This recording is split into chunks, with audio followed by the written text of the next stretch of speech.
sure everything's live here. Not yet. There we go. Hey, what's up, everybody? Welcome to fabulous Las Vegas. We're looking at the skyline here and getting ready to do our hopefully our last flight in the DC-3 for some time. We're doing the flight ops for Roush Fenway Keselowski Racing, and doing a progressive results-based flying schedule. So, the better they finish, the better the plane. The newer, the faster, the higher. They have not had a great start to the year up until the point that this is happening in my fictional world. They have not had a great start to the year. So I am about a week behind schedule taking these guys from Vegas to Phoenix. So, go back in time just 1 week if you're watching this close to real time. I'm taking them to the next track. I might do 2 flights today to get caught up. I might after we land in Phoenix, I might go ahead and take the CJ4 out to Bristol, but haven't made my mind up on yet. This is about a 2-hour flight. I've got other things to do today, so I doubt that's going to happen. You might expect to see the CJ4 tomorrow. So with that said, I thought it'd be cool to start this kind of right at dawn. So we've got the flashlight turned on here, and we're just going to fire up this DC-3 and go ahead and do all the machinations we need to do. So I'm going to turn on the battery cart and get our avionics turned on and everything. But there we go, battery cart. So we should be powering up now without having to turn on the engines. Yes, sirree. We've got our doors open at the moment. You can barely see it out there, but we do have doors open. So look at that Vegas skyline. This is the $20 upgrade combination that gives you the Vegas enhancement at the airport as well as the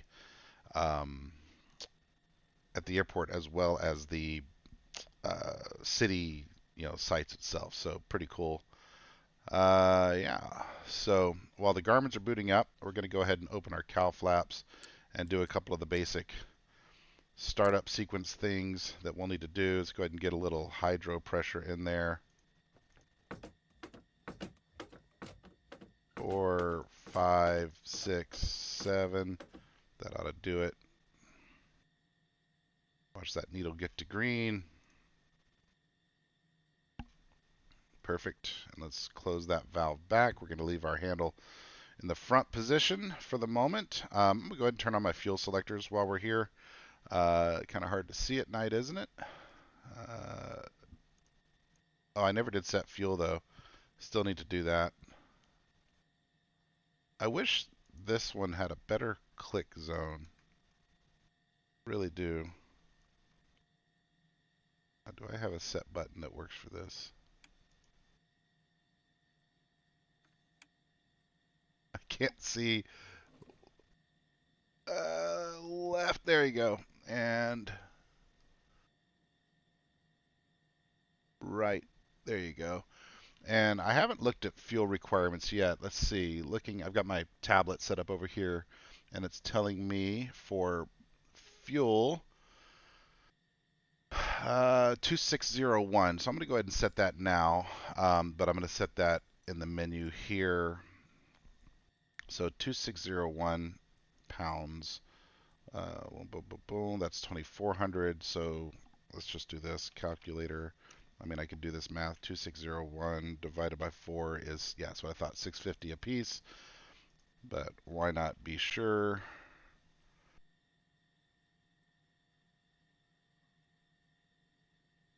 You know what I might do is put extra in the main tanks, 850 a piece.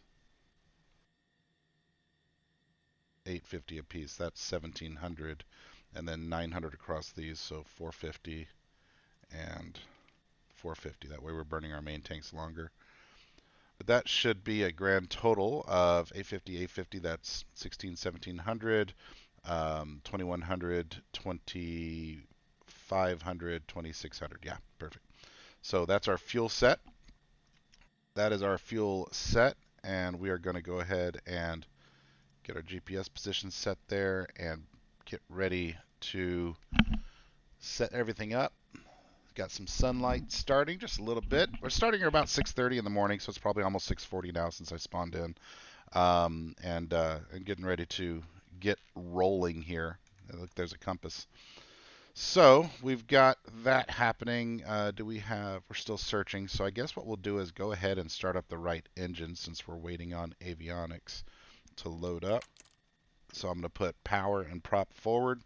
I'm going to take the left throttle and crack it a good bit. It actually takes a little bit of oomph to get this thing going. And I guess what we'll do is make sure that we are pushed in here. And let's turn on beacon, nav, and strobe lights. Do a quick walk around here. We've already done the hydro pressure. We've already opened our cowl flaps. We've already got our levers set. Okay, what we're going to do then is turn on our right boost pump. There we go, right boost pump. Open this window up to where we can hear well. Okay, we're going to right mesh.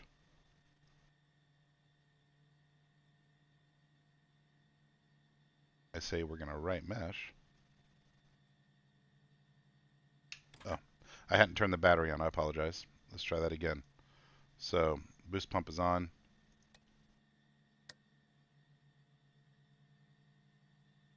Ben, what'd you forget?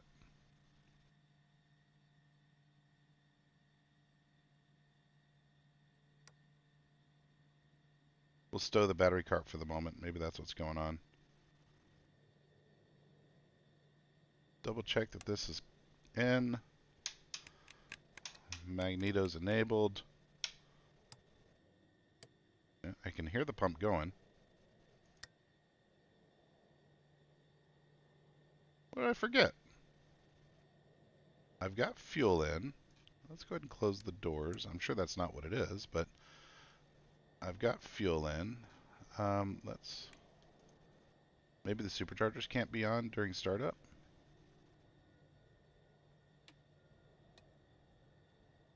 I know in cold and dark they start off. Got fuel.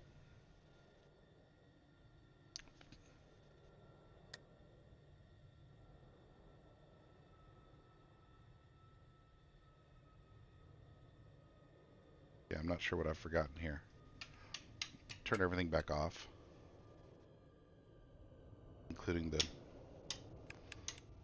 everything off. Okay. Generator's on. Magneto's on. Magneto pushed. Let's push them in, then turn it on. Right pump on. Turn the pitot off for the moment there. Cowls are open.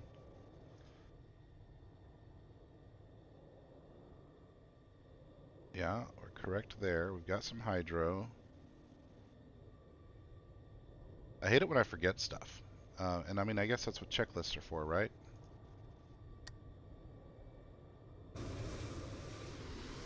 I've not had this problem before.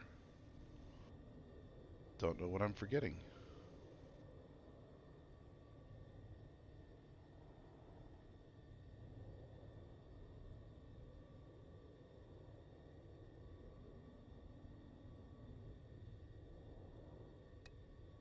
What are you forgetting, Ben?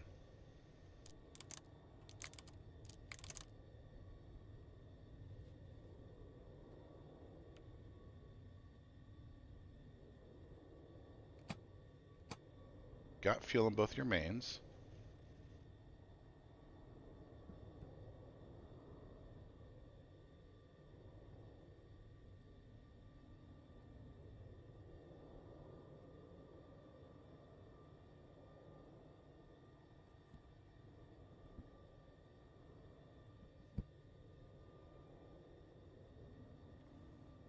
I'm forgetting something down here, like an idiot.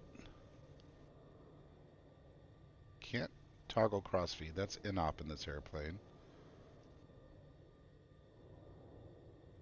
Well, okay. What the hell is going on, kids? If if you're out there watching and have any advice as to what I've forgotten, maybe I'll pump up the hydraulics again.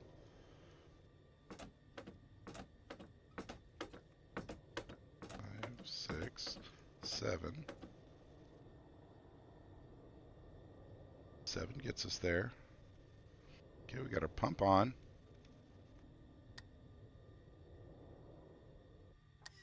Oh, I forgot the damn starter switch. Dude, okay. This is why checklists matter. Get our primer pushed here. Sorry, guys. Look at me being an idiot.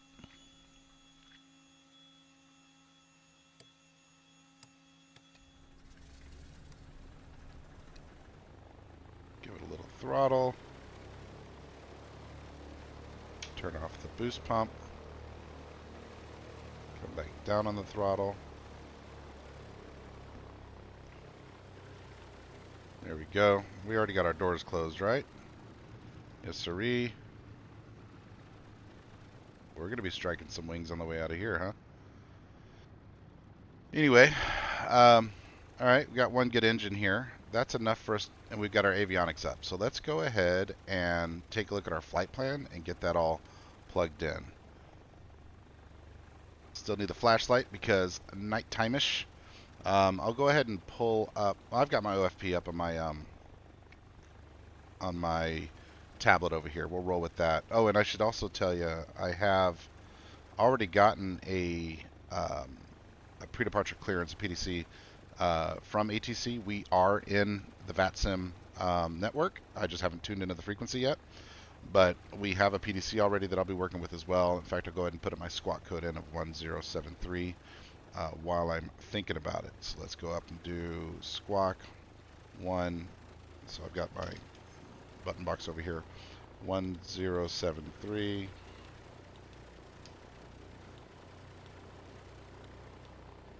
Go. And turn that on. I'll go one more notch whenever I get over to the runway. Let's come back a little bit more on that throttle. It sounds a little high. All right, so let's get to our flight plan. We're going to pop in flight plan, push, and this part's the fun part, right? I don't like these avionics very much, these Garmin's. I find it, I'm sure it's way better in person when you're, in a real one and turning these knobs and stuff in real life, but it's pretty damn tedious with a mouse. And I do find myself often wishing I could sort of hack that with a keyboard. So, I don't know, put it in the comments if there's a keyboard hack or mod or whatever that I can use to make that easier. I would love to hear about it. I want to do a split screen with YouTube, please.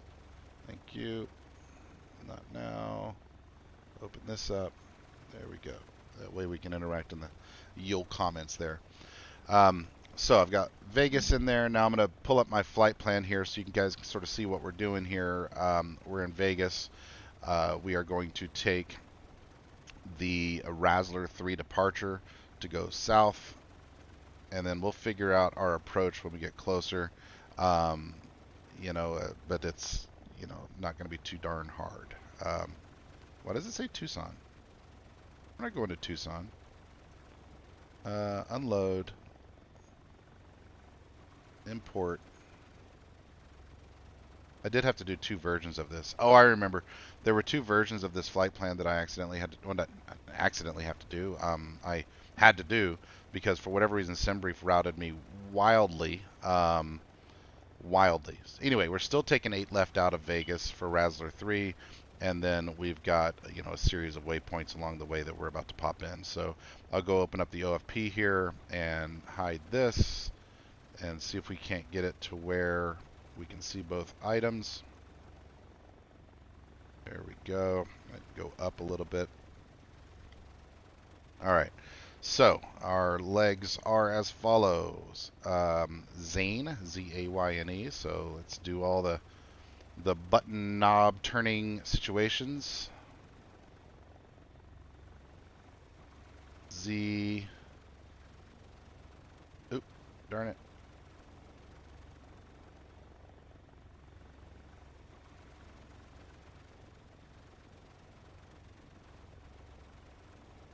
ZA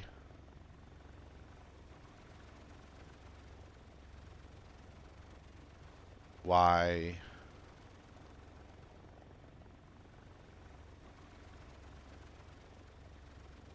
Oh, damn it. I went back. Ugh.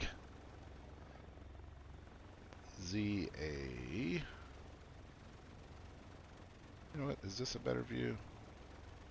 This is kind of a more intuitive view for me, I think. I think I'm making mistakes because of perspective. Yeah.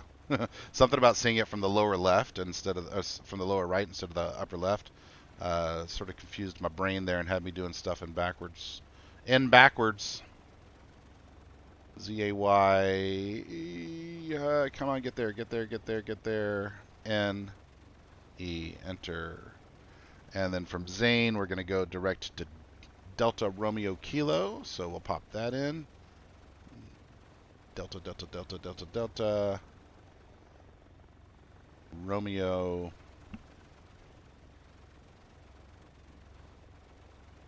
And then kilogram. Boom, boom, boom, boom, boom. Dirk. And then from Delta Romeo Kilo, Desert, D-S-E-R-T. So we'll go pop that in real fast. But we will not put in the full arrival on our legs screen here. Delta Sierra Echo Romeo Tango.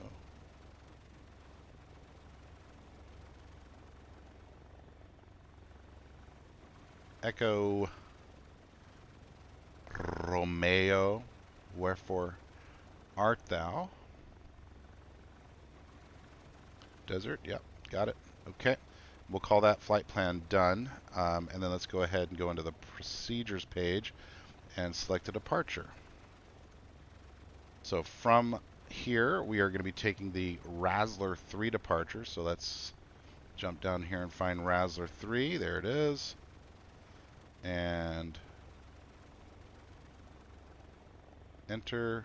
And then we're going to be departing runway 3. I'm going to double check my clearance, though, to make sure that they didn't specify. Yeah, okay.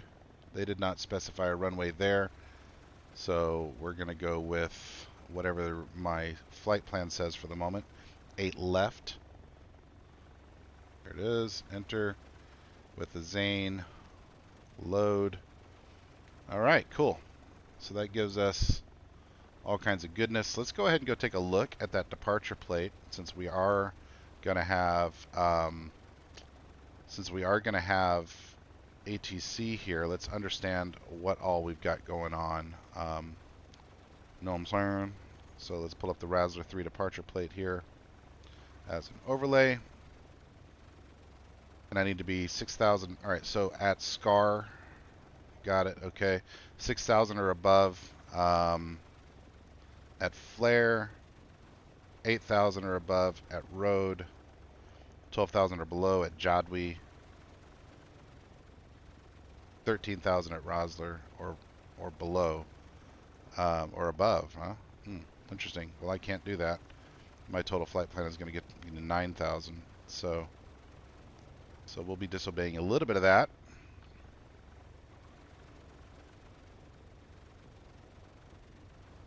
Anyway, our initial altitude is going to be 6,000. And again, I will double check my pre-departure clearance to see if that agrees. So it says, blah, blah, blah. Cleared Razzler 3 departure, Zane transition, climbing via the SID. Expect 9,000 5 minutes after departure. Departure frequency 135,550. Advanced ATIS, beacon and spot number CTC, or advise ATIS, beacon and spot number CTC for taxi. All right, so let's go ahead and get our ATIS. Set our altimeter. Ooh, it's getting pretty out here. Let's go ahead and see here. It looks like we have ATIS at 132.4, so we'll go ahead and set that. That was 132.4.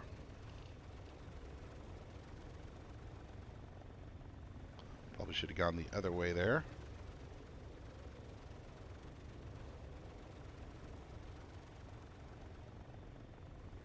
Departing runway 8 left at Alpha 8 for turbojets and 01 left and 01 right at Bravo for props.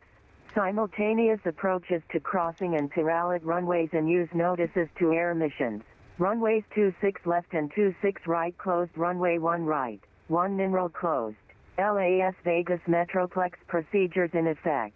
Verify navigational data is up to date. ASTEC system in use. Activate transponder with mode C on all taxiways and runways. Read back all runway hold short instructions. Advise on initial contact. You have information. November. Okay, November. Let's listen to it again, though. McCarran International Airport 8 is information November 1556 Zulu. Wind 050 at 7. Visibility 10. Few clouds at 1000. 2500 scattered. Ceiling 3300 overcast.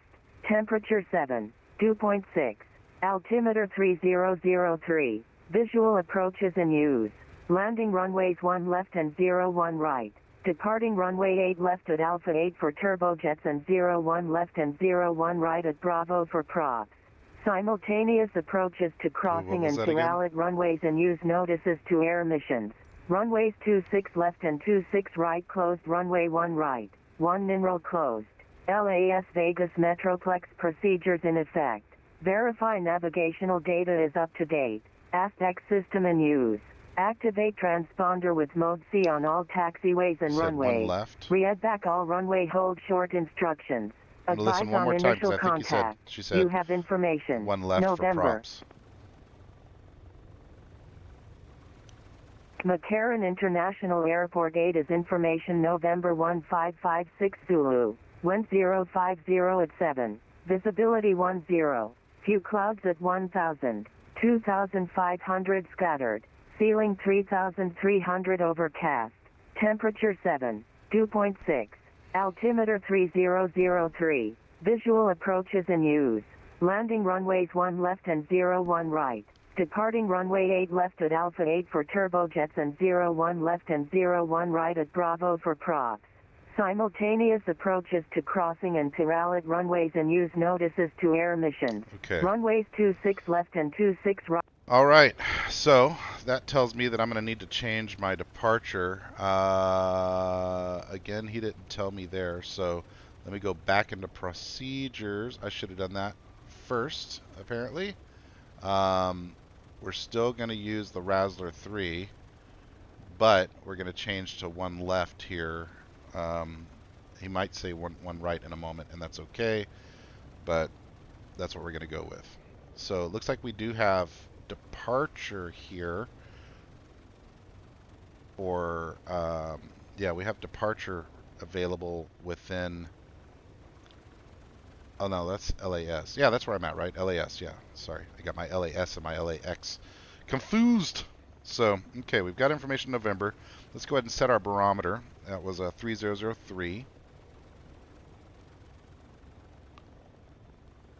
Oh, turn the right knob, Ben. 3003. So we got 0 here, and then 1, 2, 3. Good deal. Barometer is set. Flight plan is set. Let's go ahead and load that in, and maybe we'll flip over here real fast and click FPL, zoom out a bit, just sort of make sure everything looks like it makes sense.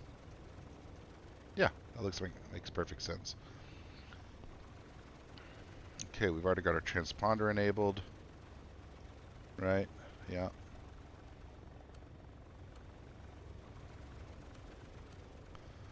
The transponder is a bit funky in this, in that the knob doesn't line up properly with the words. So let me go up there and take a closer look at it actually.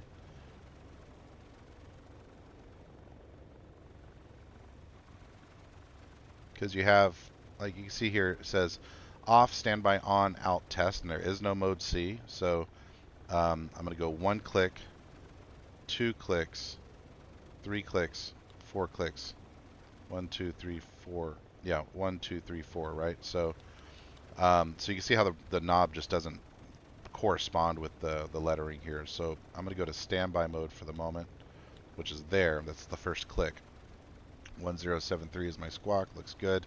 Let's go ahead and listen into the frequency for a moment, get our bearings. And so we're going to go to Las Vegas approach at 135.000. So 135. Do the slow roll to 000.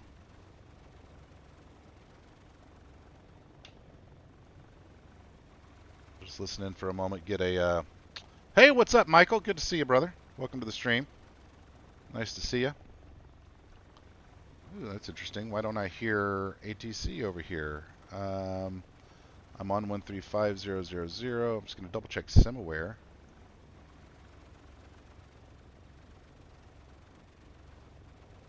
ATIS. Okay, that's weird. SimAware is only showing. Huh. So something's not making sense to me on VATSIM. Oh, there we go. It's coming up now, maybe? Delta There it 2523 goes. McCarran approaching one right at Barrow. There it is. Okay, so we've got McCarran approach on. Delta 2523, wind 050 at 7, runway Nice. 01 Okay. right at Let me listen in Bravo, for clear just a for moment takeoff. here before I call. I've got One a right at Bravo, clear for takeoff. tablet Delta here that I write 2523. on to give my clearance and stuff. And so this is going to be called Vegas Center, I believe. So I'm going to leave that alone. For maybe it's McCarran approach. I want to listen in for a moment and hear what this guy is addressed as. Because it shows Las Vegas approach. So I'm going to type in approach. Hello, and this is Roush 617 at stand. Where the hell am I? Let me pull up ye old map here. And we'll get all this prepped before we call for our taxi clearance. So let's pull up Navigraphinator here. I'm going to go into full screen mode. Why am I in windowed mode? There we go. What was I saying? Oh yeah, what stand am I at? Does this even have a designator? Let's hide the airport chart, I guess. There we go. Well, it doesn't have a stand number at the executive terminal at exec terminal with information November requested clearance to Phoenix. And then he's going to tell me cleared to Phoenix using the, what was the name of the departure again? The Razzler 3, was it? Razzler? Oh, I've got it right here, I guess. Flights. Yeah, Razzler 3. Departure, runway. He's going to tell me what runway. I'm already squawking, what was it, 1073. And I'm going to say Roush 617. Okay. Let's go ahead and start up our other engine now. We're pretty much ready to call for our clearance. We got 2 cowl flaps are open. We've got 1 engine up and running already. Let's go ahead and do our next. So I'm going to turn on a boost pump. Turn on the left starter. Confirm doors are closed. Doors are closed. Chock's still engaged. Let's close this window. Open this window. Okay. Sounds like a good starter. Let's go ahead and give it some primer. And give it some throttle.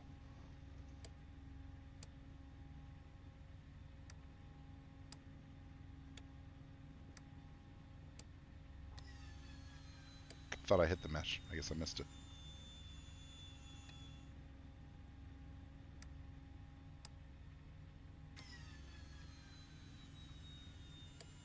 Come on, baby. There you go. Let's check our gauges. Oh yeah, baby. Got a good start. Let it spool up for a moment. We'll go ahead and turn on our superchargers. Listen to that. Now we're talking. Look at that bad boy from the outside. Yeah, baby. Yeah, baby. Looking good. Quick landing light test looking good. We are going to be wing striping some of these mofos coming out of here, so just have to deal with that little bit of inaccuracy. But we are, I think, ready for taxi here. Yeah. So let me see here. Vegas approach. We'll call it Vegas approach.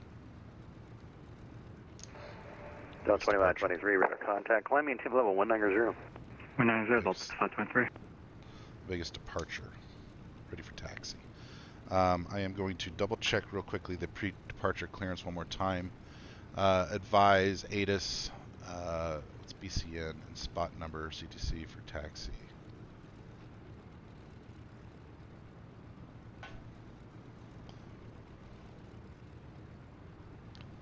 Vegas departure. Hello, Roush 617 at the executive terminal with information November requesting clearance to Phoenix. 617 Las Vegas departure. You should have already gotten a pre-departure clearance. Let me know if you don't see it. Oh, you know what I did? Apologies. Ready for taxi then. All right, Route 617, runway 01 left at Bravo. Taxi via Hotel Bravo. Departing 01 left at Bravo. Taxi. Give me that taxi again, please. Taxi via Hotel Bravo and information November's current. Hotel Bravo, November. Thank you. Roush 617. Hotel Bravo. I just didn't write it down in time. So let's take a look at the map. We're going to go out on 01 left. There it is. And we're going to go Hotel all the way down. That's going to be the first one to Bravo right there. So right at the dog leg. That's where we're going to go. So let's do it. You ready for this, Michael? Or anyone else watching? What's up, you guys? I think we're ready to taxi. So we're going to get into the airplane here. And blunky blunk. And let's see here. Just looking at that map again. We are pointed toward the runway right now. So just orienting myself. I'm going to go out, get on this taxi line, and then go that way. So let us get going. We already got a little bit of a roll here. We're not going to worry about the wing strikes. We're just going to forget that little bit of not realism for a moment. Turn on our landing lights because this airplane doesn't have dedicated taxi lights.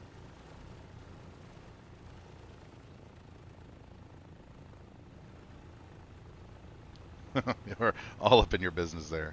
You're a way too big an airplane to be parked over here.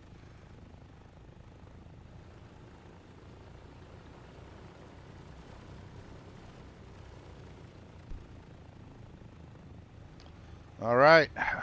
Check left. Check right. Enter the taxiway now. We should be on hotel now.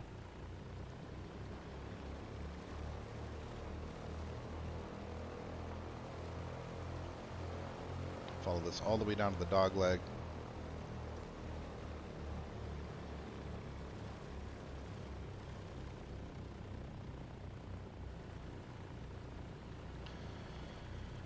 And then what's going to happen when we leave?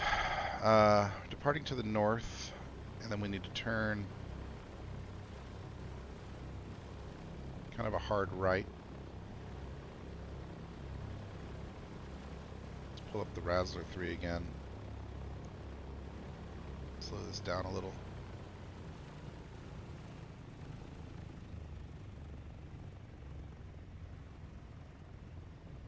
So looking down here at our flight plan, we should see flare as our first.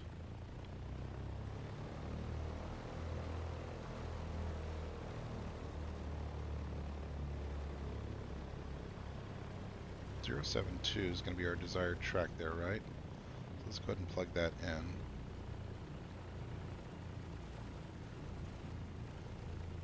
Six, 7.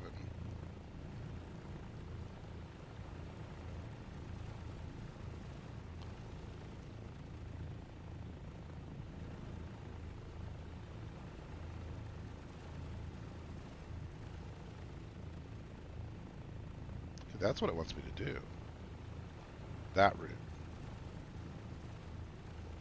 Yeah, okay. So I'll be following this line. It's okay.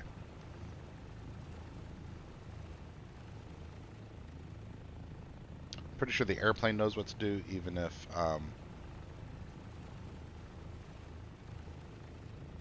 the mapping tool is not quite right. Nope. Okay, I think we're coming up on this dog leg here.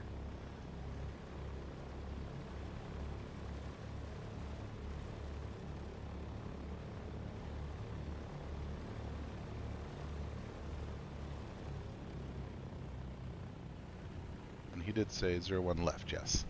Partial, about 23, should we be with center?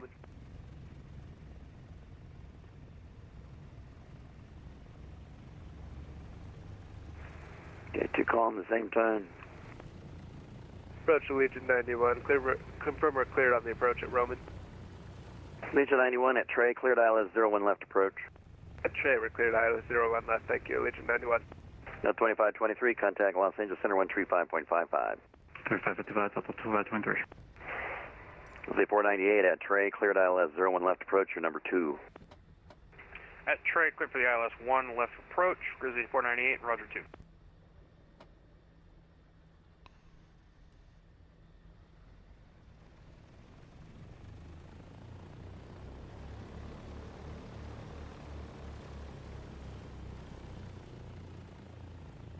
Okay, go ahead and take this opportunity to put in 1 notch of flaps.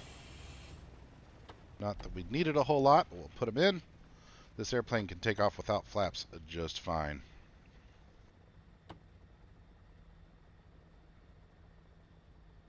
So we're going to contact departure. Well, actually, we're with departure now, right? So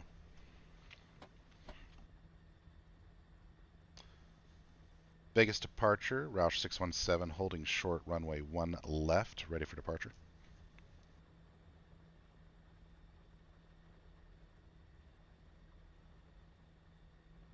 Roush 617, wind 060 at 8, runway 01 left at Bravo, clear for takeoff. Clear for takeoff, 1 left. Roush 617, thank you. Okay. Let's get all our junk out of the way and taxi up onto the runway. Double check all of our switches and gauges, and then let's do a quick look out the right side there. Don't see nothing. Let's go ahead and close our window so it's not so darn noisy. Get taxied onto this runway. Vegas departure, good morning. I'm Spirit 429. We'll have to pick up an upper clearance going to Vegas. I'm sorry, going to San Diego.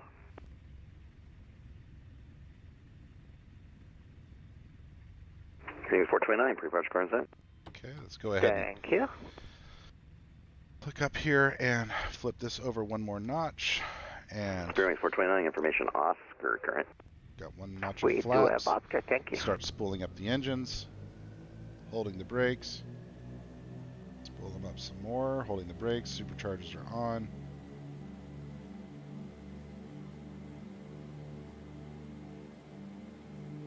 And let's go. Takes off pretty quickly. You know, it'll start feeling the lift at about 60, and it'll want to start taking off at about 70. You're a brave kid. Driving across the runway with an active runway with a plane taking off on it. Okay, I'm starting to feel it want to lift. We'll go ahead and give it a little bit of back. There we go. First bearings 182 on the ground at Vegas, spot 17 with Oscar ready for taxi. Fly runway heading for a moment here. Let's go ahead and put the gear up.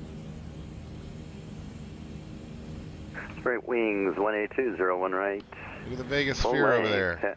Off actually, right now, but still looks 8 pretty left cool. at Alpha 8 taxi via Golf, Whiskey Zulu. So let's Bravo, see here. Alpha I'm going to 8. go ahead and open this up 8 left for at Alpha 8, reference taxi via Golf, and Whiskey pull up the Zulu, departure Bravo plate again to Alpha 8. and try to bearings stay 182. on this line. I'm going to trim back a little bit and put the flaps up.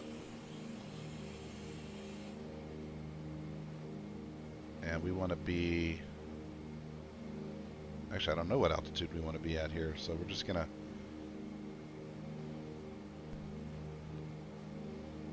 Yeah, okay.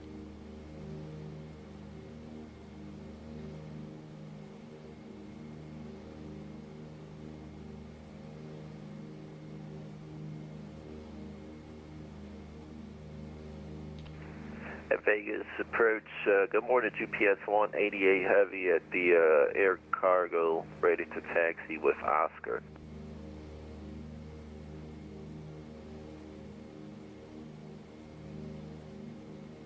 UPS 188 Heavy, runway 8 left at Alpha 8, taxi via Romeo Bravo Alpha 8.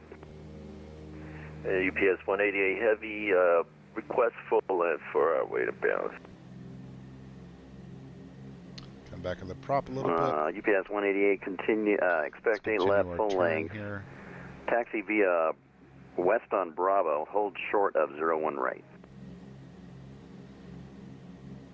Okay, 8 left full length, so taxi on Bravo, hold short of 01 right, UPS 188 Heavy.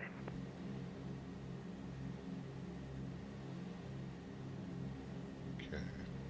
How are we feeling? Approach 91, are we clear to land? Pretty slow. Haven't got a lot of speed yet. I'm gonna give it more throttle. Major 91, wind 060 at 8, runway 01 left, clear to land. Come back the first notch. 01 left, clear to land, thank you, Legion 91. Mixture. Now 617, radar contact, say altitude. Passing 4700, Roush 617. Now 617, altitude checks. Climb and maintain 900,000. Climb, maintain 9,000. Thank you, Roush 617.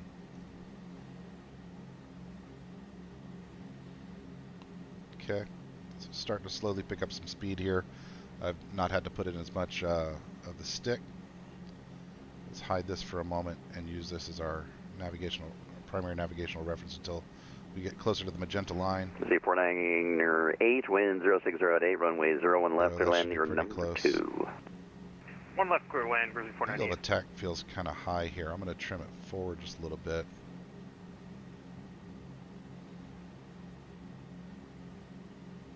Let's turn right. Springs 182, wind 060 at 8, runway 8 left at Alpha 8, clear for takeoff. 8 left at Alpha 8, clear for takeoff, Springs 182. Trim it down just a little bit more. I don't need to climb quite that fast.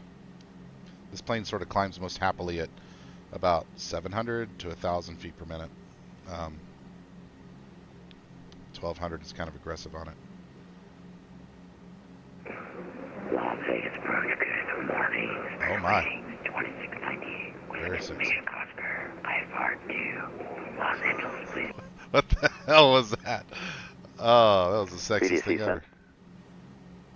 Roger that, we just got things. I mean, maybe I shouldn't be making fun of him or anything, right? I'm not making fun of him per se. It was cool, but like it was very, very raspy, very, very unique voice. Let's trim it back down a little bit again. We're still flying manually. Haven't put in an autopilot yet. I am going to go ahead and bring it back to auto lean on the mixture. And a smidge more on prop. But a little bit more throttle. We should start picking up some speed now. Legion 91, clear of 1 right at November. Pretty, pretty. Pretty, pretty. Bye, Vegas. Legion Bye, 91, Vegas. run cross 01 right at November. Taxi to your gate via Delta Golf. Okay, what we'll do is Cross go ahead 1 and turn right at on November, Delta Golf autopilot. Legion 91, Oh, thank hang you. on. Before we turn on autopilot, you see we got to go back here and flip this bad boy. Because this plane really has a gyro pilot, not a... I mean, I guess if you retrofit it, it would have one of these. But, you know, the gyro pilot, I suppose, uses a bunch of hydraulic pressure. And so you have to flip that lever over to redirect. I believe what's happening there is that the Springs 182, radar hydraulic contact, fluid is altitude. redirected Up to 4,000. to power the... Springs 182, altitude checks, climb, maintain level 190. sorry, I'm not paying attention Climb here. maintain for level 190, Put it Springs in 182. nav mode. That should start grabbing. There we go. And I'm going to go ahead and turn on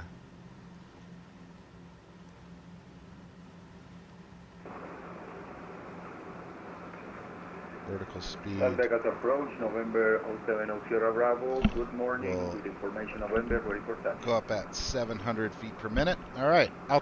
So autopilot's engaged. We're climbing out of beautiful Las Vegas. That really was, I mean, from what my view was, that was a really nice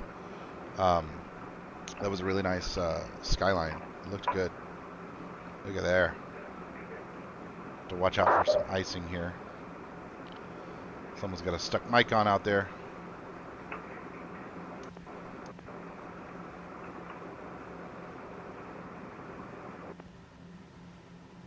Zero 70 Sierra Bravo, make sure you're using push to talk.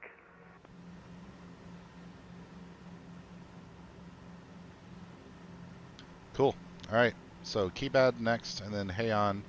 We're going to look at our flight plan a little bit as we're going. 070 Sierra Bravo, what's your request? Passing 8,000 now, on our way to 9.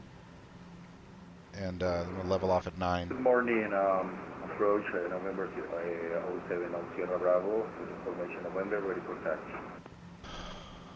So I'm going to, in a moment here, I'm going to update my Navigraph to match exactly what's happening in the avionics. Because I want them to agree. 070 Sierra Bravo, what was your request? We're ready for taxi, November 07 on Sierra Bravo. 070 Sierra Bravo, at the runway moment, I don't think we're going to have at ATC Bravo, coverage taxi via Hotel Bravo, information for approach off into current. Phoenix, but we will have a handoff here Taxi via runway 1 left, after not too long. via Bravo, Hotel Bravo, for November 07 on Sierra Bravo. 0498, welcome to Las Vegas, cross 01 right on November, and taxi so departure. I should be handing off from one Vegas right on approach November and taxi departure, and departure to PS LA 188 Center heavy, cross 01 and right we'll have and that for a 01 while. left, make a left on Foxtrot. All right, we are doing a nice little turn here, coming up on Cross 9,000. 10 right and 10 left. Because we're staying under 10,000 this whole flight. We'll just leave our landing lights on the whole time. 1972 is requesting IFR clearance down to Burbank. Okay, 200 feet per minute now, so we'll level off at exactly 1 minute. And then we'll be cruising, baby. So anyway, that's the DC-3 startup sequence that I screwed up last time. 7,000 sending Rogers Screwed to up last time. information Looks Oscar. like everything's working this time. 2024 Las Vegas silly. approach, thanks for Oscar, expect ILS 01 left approach. Okay, we expect the 01 left approach, JetBlue 2024. Okay. So my ETE right now is showing 1.5 hours, and it's going down kind of quickly, and I'm about to be gaining some speed. So, because once I stop my ascent, I'll gain a little bit more speed by manipulating the throttle and props. I should be at a 180, 190, depending on what the winds are doing. I should be at 180 or 190 on final speed. Okay, let's just hold this altitude. Look at the pretty cloud. Oh, excuse me. Look at the pretty clouds. UPS 188 heavy, Look at wind that. 060 at 8 runway. Look at that. 8 left full length, clear for takeoff. I am looking forward to flying Runway 8 a more left full modern length, clear for jet takeoff. UPS 188 heavy. from Phoenix to Bristol, Tennessee. But I like this thing. I really do like this thing. It's a lot of fun. It's beautiful. It's nostalgic. Not that I ever flew on a DC-3, mind you, but you know, it is nostalgic. All right, we'll put our cowls into trail for a moment.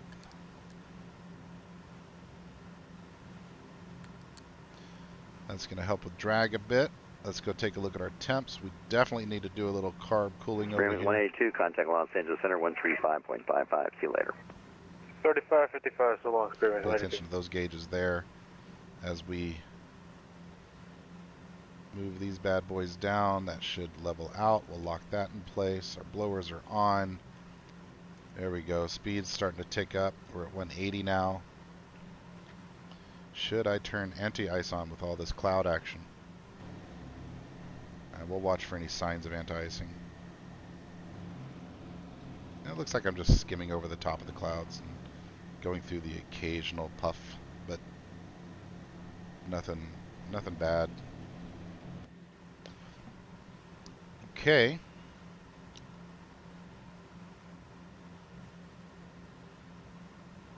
What do you mean 9 hours? How is my ETE 9 hours?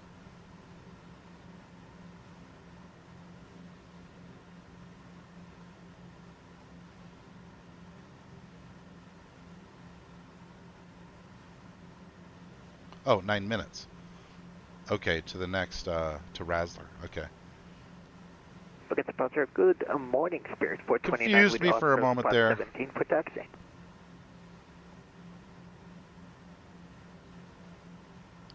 All right. Going around the cockpit real fast. Springs 429, runway 8 left at Alpha 8. Flaps are off. Got a red, good light Whiskey, on Zulu Bravo Alpha 8. the gear.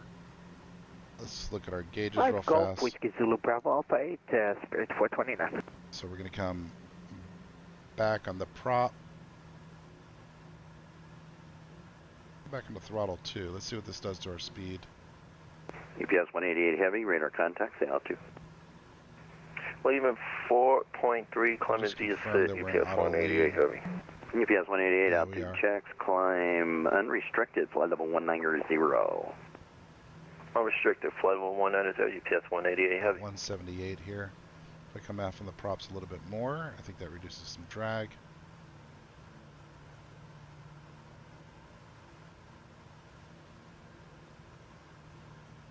There we go. That might be a good mixture there. Route 617, contact Los Angeles Center 135.55. Have a good flight. 135.55. Thank you so much for the ATC. 3555.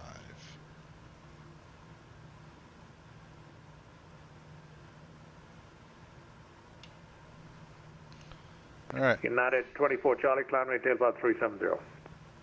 Climb runway 10 Shadow 370, United for Charlie. For flight 29, number 25, clear line. Confirm you did have the weather, correct? Clear to land 25, and we do have the weather for flight 29. Los Angeles Center, Roush 617 with you, flight level 9000. Horizon 2200, Albuquerque is offline. Radar services are terminated. Good morning. All right, thank you. Have a good one, Horizon Air 2200. And somebody else called. Who was that? Yeah, hi, LA Center. This is Roush 617 with you, flight level 9000. Rush 617, hello. Resume on navigation. Resuming on navigation, Roush 617, thanks. All right. I think I gave you the wrong clearance earlier. That's close enough. Just point it south and go. Yeah, I mean, DC-3s on the Razzler 3, of course, don't work. I can see the mountains out of the big transparent thing in the front. Yeah, it must be fun to fly that. It's a nice plane. Morning, UPS 834 underground at Ontario, ready for taxi with X-ray, please.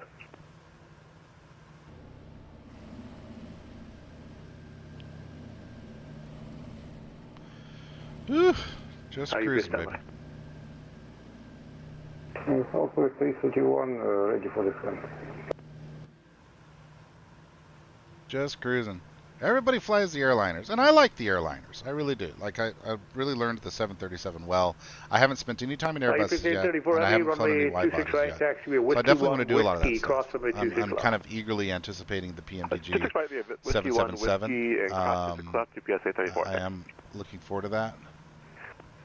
San Angeles Center, good morning. I am looking forward to that. Heavy But in the meantime, 11000, like, the 737 has been great. I've really liked it. 118, But I like a heavy, variety. You know, I don't know. Some of the guys, 330.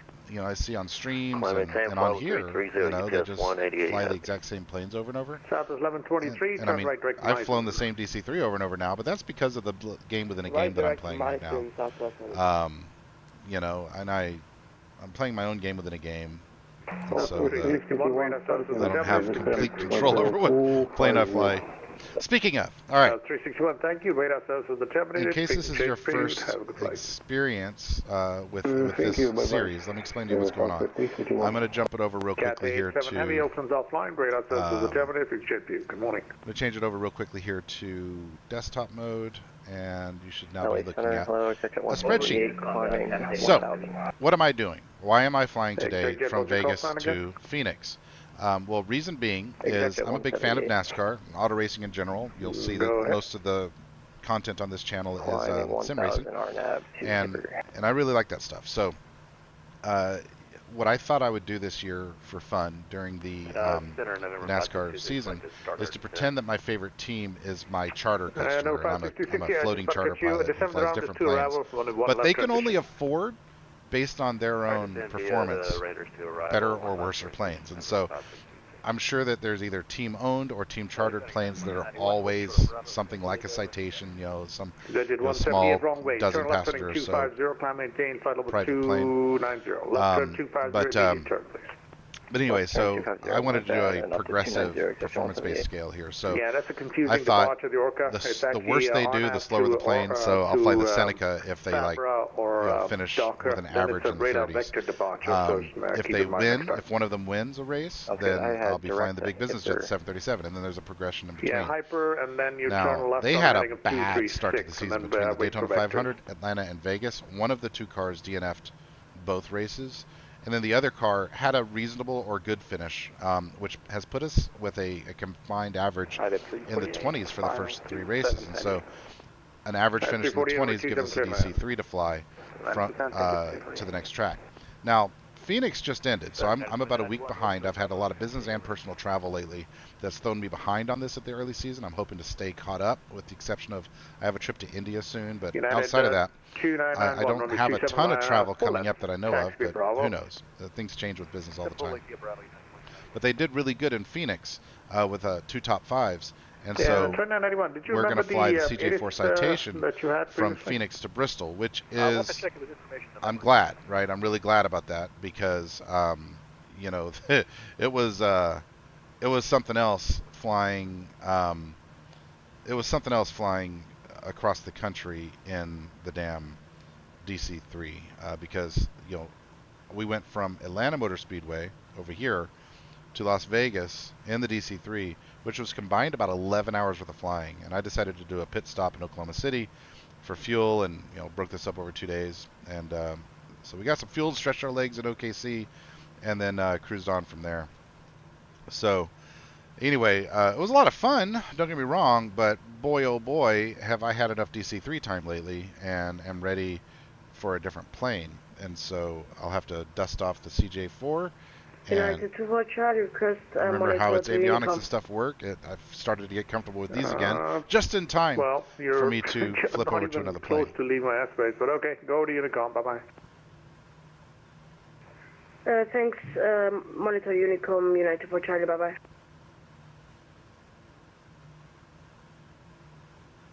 I'm just Ken. Anywhere else I'd be. Damn it, that song's stuck in my head. Oh, speaking of songs, let me turn on some sweet jams in the background. Make a left turn here shortly at Long Beach Airport put this on shuffle and go.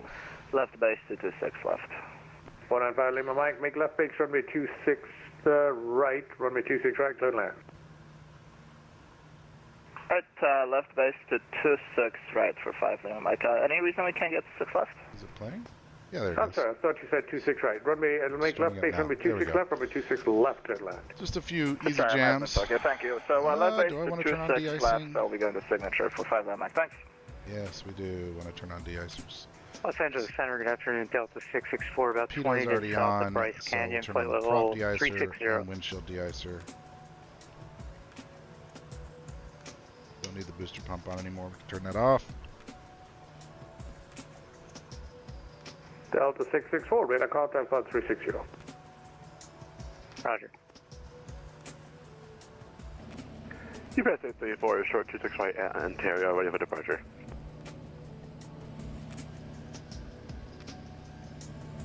UPSA 34, runway 26 right, clear takeoff. Clear takeoff 26 right, UPSA 34.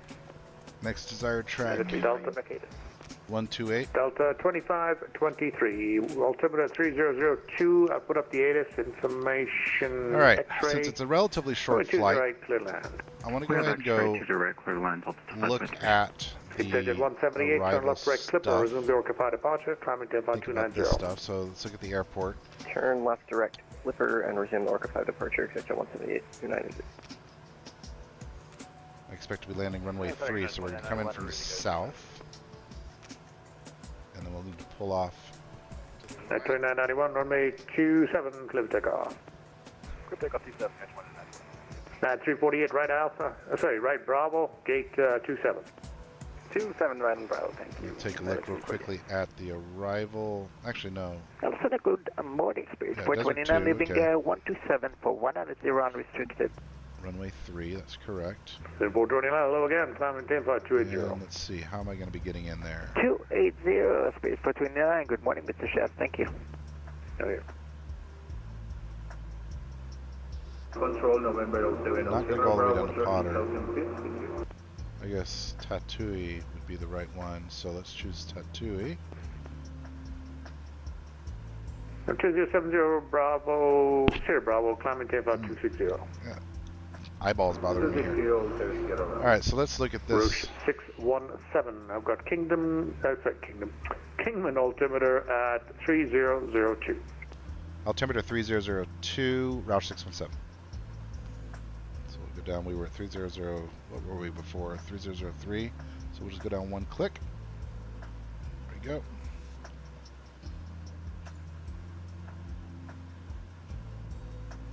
So anyway, what was I doing? I was looking at my chart here and saying that I guess it's not an ILS approach.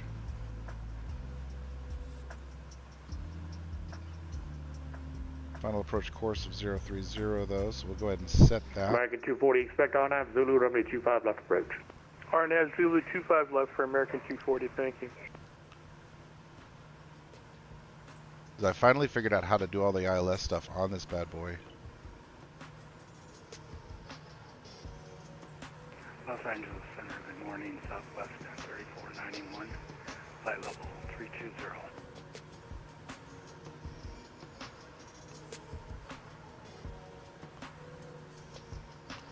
Departure number 4550, Mike 5000, runway heading Las Vegas, Los Angeles. Okay. This all looks good.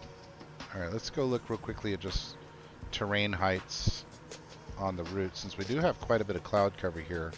Kind of want to see all of that. 455 Sierra Mike, your radar contact, climb maintain flight level 290. 290, 455 Sierra Mike. No, not 455 Sierra Mike, when able, turn left direct to Clipper, resume the Orca departure. Alright. Roger, left when able, 290, 455 Sierra Mike. Left to Clipper. 62. Left to Clipper, 455 Sierra Mike. Tyler Mike, short final to the 77. As long as I don't see anything in the 8s, I'm pretty happy.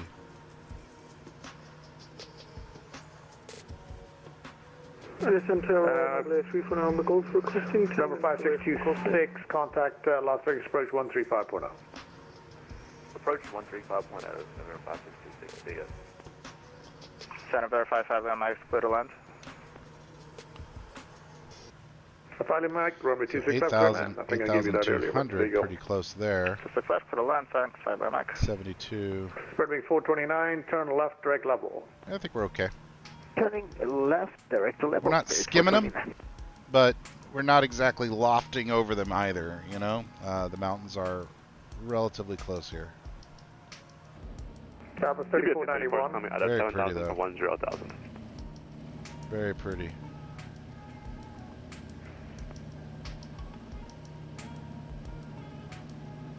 Center Noble 34 Golf requesting 10 minutes away from cockpit. Noble 34 November Golf, Denver Center's offline, radar services are terminated, have a good flight, bye-bye. Thank you very much, Noble 34 November Golf. Spread wings 182, Denver Center's offline, radar services are terminated, 6 jet 3, bye-bye. Our advisory, Sierra Wings 182, good night. JetBlue 1732, Salt Lake Center's offline, radar services are terminated, 6 jet 3, bye-bye. Go to my Flight Nerds Discord channel here, see if any of the sim racing boys are on. JetBlue 1732, Salt Lake's offline, radar services are terminated, bye-bye. And post this screenshot in our JetBlue images. 1732. American 240 cross Seaview at 12000, cleared RNAV Zulu. I'll store the images there because I like to use them for Seaview at 12000, then RNAV 25 left approach, American 240. thumbnails later. US 834, leveling 10,000. It's kind of high. Number 44 Sierra Mike, cleared direct, actually disregard. I mean, we're clearing them. We're okay. United 2991 with you. But if we stop clearing them, we're going to do it at 190 miles an hour. 1763, radar contact 3000, flying 236, climb and maintain flight 290. On and maintain 290, American 1763. Just looking back at our flight. 3491, radar contact, bottom 320, December lucky one arrival, information Oscar. So Rock should be next, yes, and then Zane after that, and then we're out of the departure. Delta 24 Tango.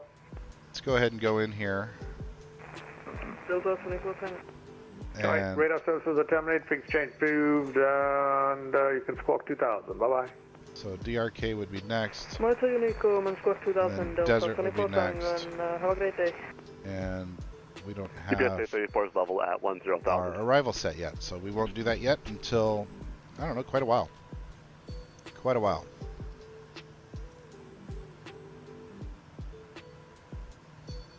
Showing about 49 minutes to arrival though, so won't be too long.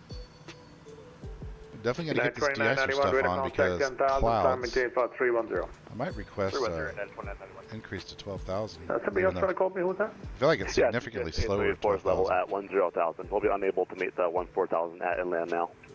Okay, PS 834 heavy, climb maintain, flight level 340. 340, GPS 834. And SoCal American 1763. Did you want a direct slipper yet? What up? I don't know. Let's see. I'm gonna say spicy, spicy New York. Yeah, I don't know. Let's see. What do I pick for my win? You know, my Roush Fenway Keselowski game here is telling me to pick Buescher. He's won there before, so I'm gonna say Buescher. But you got to remember that Kyle Larson's in that field. You got to remember that Johnny Bell, or Chrissy Bell, man, C Bell, that dude is solid and becoming an absolute superstar. And he's really good at bull ring type tracks. I think that he'll probably do really well. I'm gonna right now tell you that Alex Bowman's gonna suck because he always sucks. I'm gonna tell you that what's his nuts, the 3-car Austin Dillon, he's gonna finish a lap down. He'll always finish a lap down. I watched the Holler Parade. His truck finished a lap down. So anyway, not an Austin Dillon fan over here, obviously. Kyle Busch, if his pit crew doesn't suck, he's a competitor there. He's won a bunch of races there. So I think there's several options that are likely impossible. Who's yours?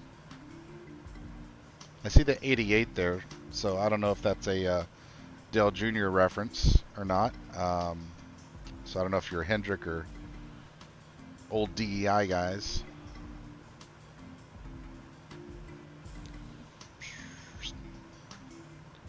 Looking outside. So I'm Brad Keselowski. I'm cruising in the plane, looking out the window, having a scotch, chilling. Go back here, pee in an old bathroom.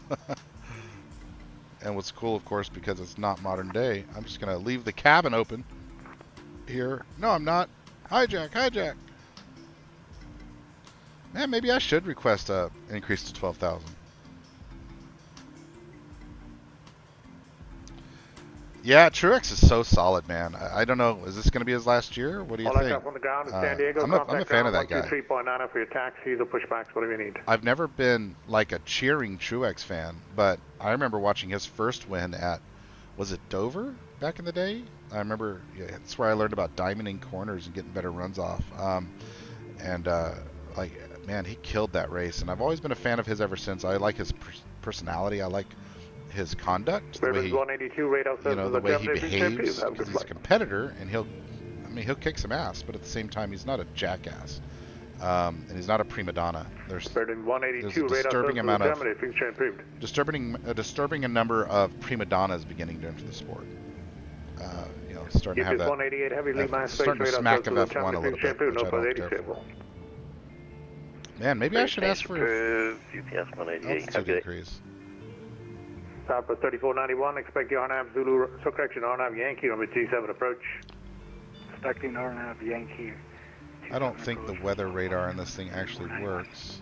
Southwest 1123, December the round is 2 arrivals, runway 1 left transition, and let me know if you have the ATIS. No, and the altimeter at Las Vegas is 3004. I mean, I don't want to climb because it takes a while, so I don't want to climb. but there's a lot of cloud. Southwest 1123.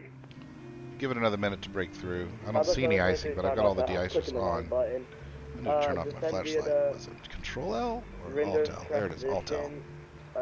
Vegas altimeter 30.40. Almost there. Descend with the Rounders 2 arrival, runway 1 left transition. Rounders 2 arrival, runway 1 left, Southwest 123. Yeah, I don't mind Joe Gibbs Racing. They typically hire some pretty good talent. I hate nepotism entirely, but I'll tell you, I think young Mr. Gibbs, I think Double 54 is a legit threat. Hey, can you do me a favor? I messed 5, up my 6 scope years. here for some reason. He very well might be running for a championship. The guy's got talent, and I expect his first win to come within the next couple of years, if not this year. Like he's been competing top 5 quite a bit, so I'm pretty impressed with little 54. Yeah, 2991, right turn direct Meisen. Direct Meisen, guys, that one. All right, so let's take a look real quickly at where we're at in Simaware. We're still going to be in controlled airspace for a long time. Well, not a super long time. Long-ish. I'll kind of show you what we're looking at. We're almost out of the clouds, I think, so I'm not going to request that climb. I'll show you what I'm looking at. Birdwings 182, LX Center. All right, so we are heading out of Vegas on our way down to Phoenix, and we're just on a left turn here. It's going to take us out this way for a bit, so we'll still be in controlled airspace for quite some time. And we'll turn to the south, come over here, and then come back up and around. So I figure once I leave controlled airspace and do that right turn, that's when I will. That's when I'll start.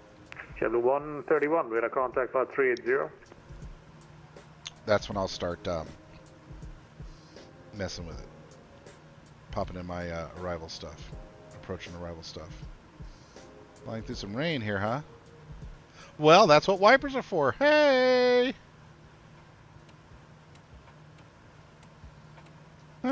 UPC 34 heavy, maintain flight level. Actually, if I didn't give that to you, climb and tail flight 340. Do not operate this aircraft in known icing conditions. Here I am flying through a rain cloud. Smart, smart Ben. That was 894, radar contact 3,400. I think I'm right at the top of the cloud cover too. Like if I did climb just a little bit, it'd be all right.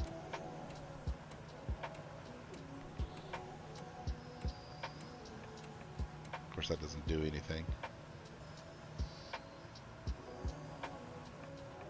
And down. There we go. You got to stop it at just the right point, or it stays up in your face. Not much to see here. How about for you, Brad? Nope, just soup. Just soup. Everything looks good here. Quick fuel check. Yeah, looking solid. Looking solid.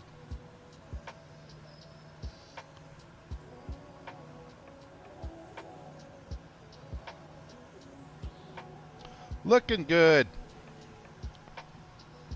Cruising along at 9,000.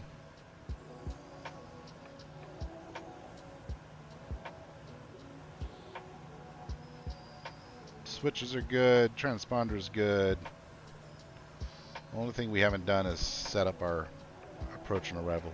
LA Center, Southwest 4370. Arrival and approach. I always get the order of those mixed up.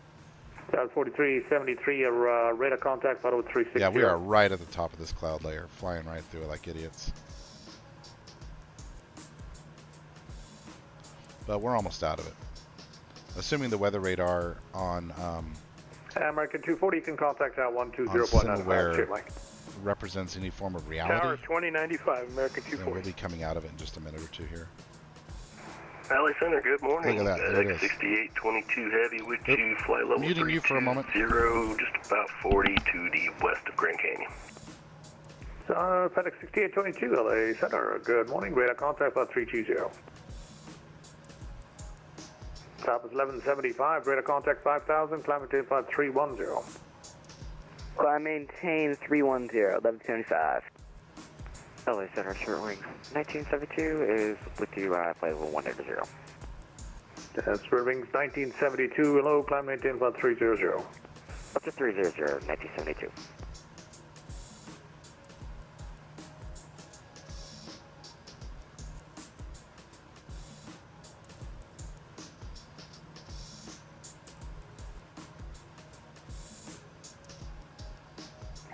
Said you had 178, descend the rounders, 1 arrival, correction, rounders 2 arrival. Expect the runway 1 left transition. Descend via the rounders, 1 arrival, and we'll expect 1 left, expect at 178. Yeah, rounders 2, 1 left, and the altimeter 3005. Rounders 2 and 3005, expect 178.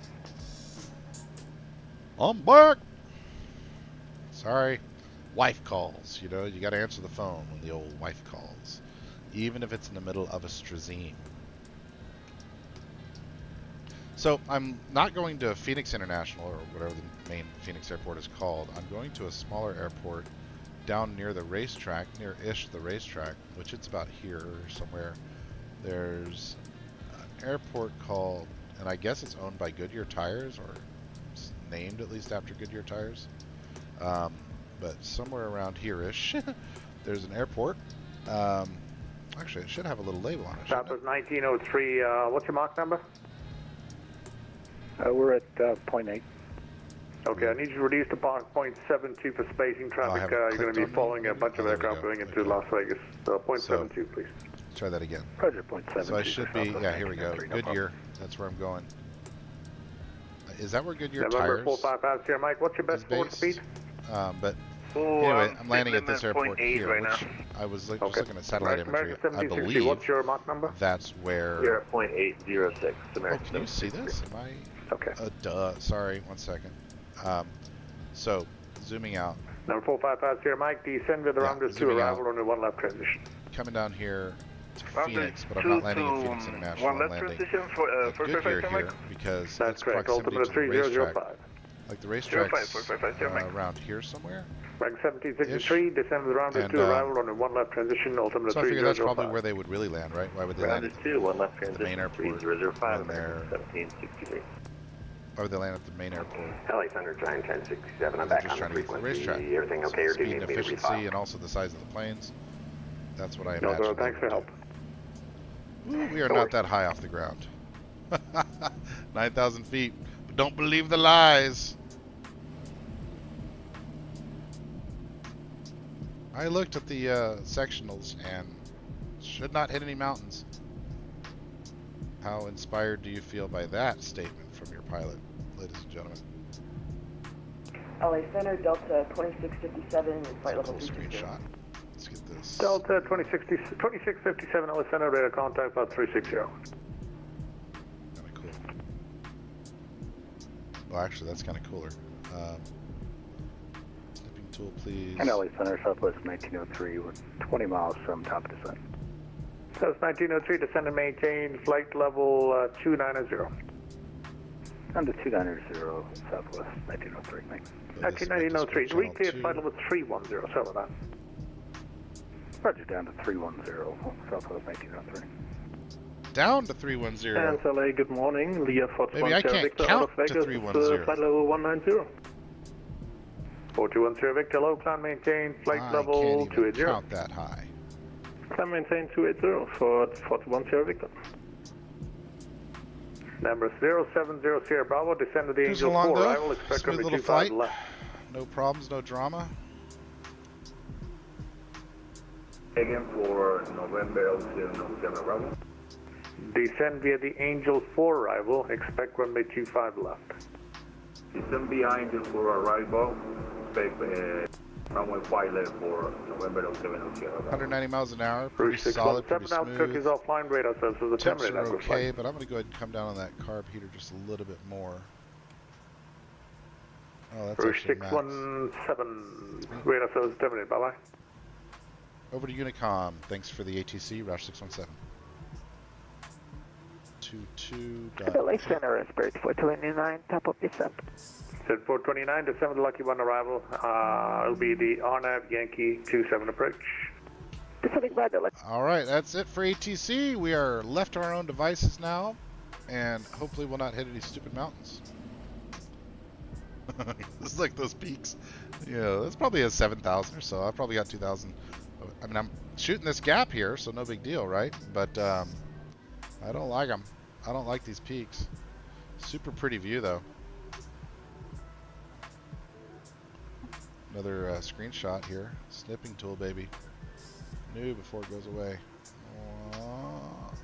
I think one of the things that I like about this game that surprises me, I mean, obviously the graphics are beautiful and it's fun to just experience it, but you know, because there's not like a proper replay feature, you have to be cognizant and conscious and enjoy the moments. You know, so you get a beautiful view. Obviously you can grab a screenshot, but a lot of times it's just, you know, take the moment, admire it, and don't do anything. Just admire it. You just don't get to see nothing. Chris over here doesn't get to see anything either. And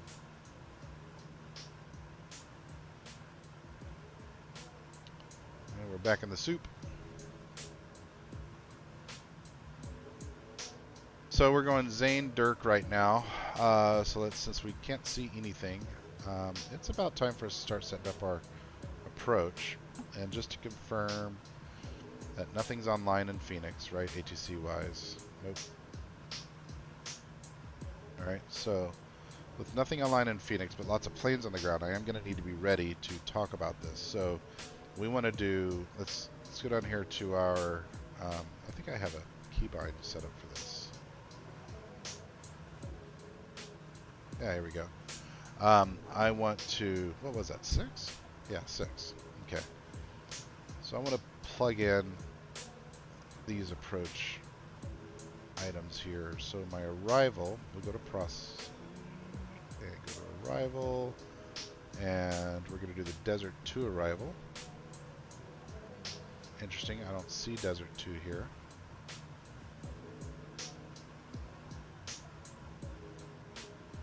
Clear.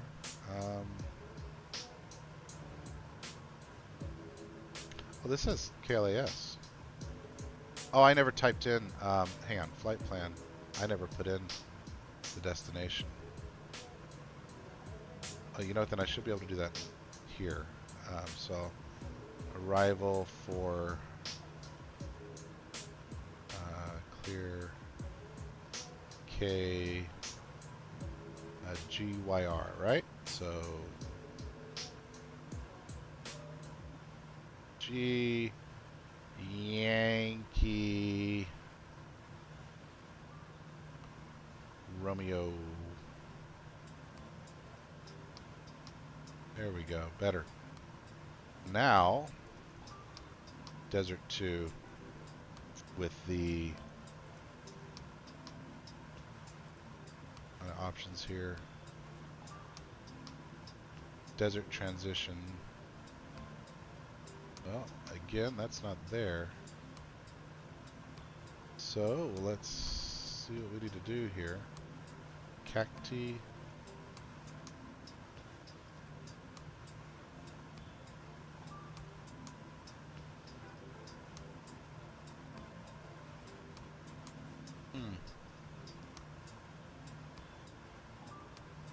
I don't see that transition. Open chart.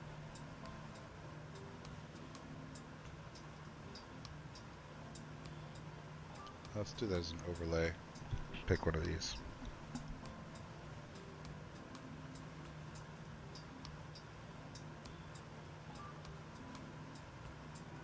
Okay, Kidder, I guess. We'll use Kidder.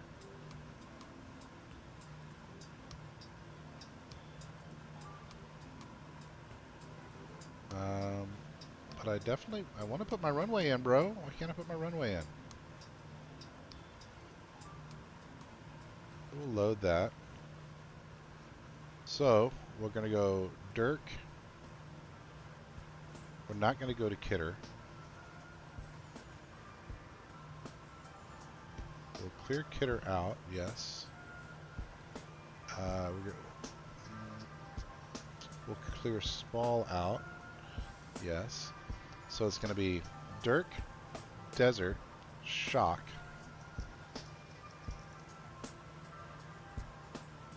Busted, YOLO, Cacti. Alright, cool. So we'll enter that. Now we'll select our approach.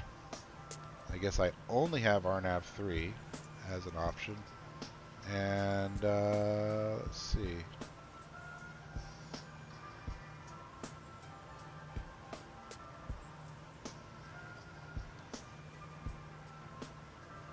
See if we can pick a transition here.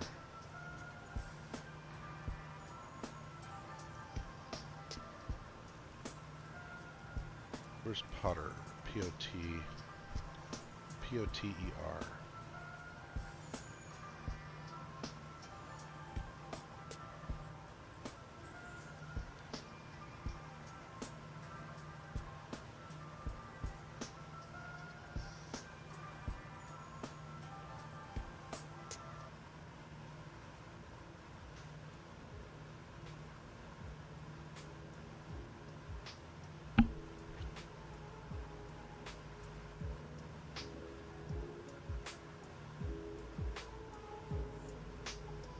Which one to choose? I'm just gonna go vectors. I'll load that in. We've just had another turn, maybe. Still in the soup, baby.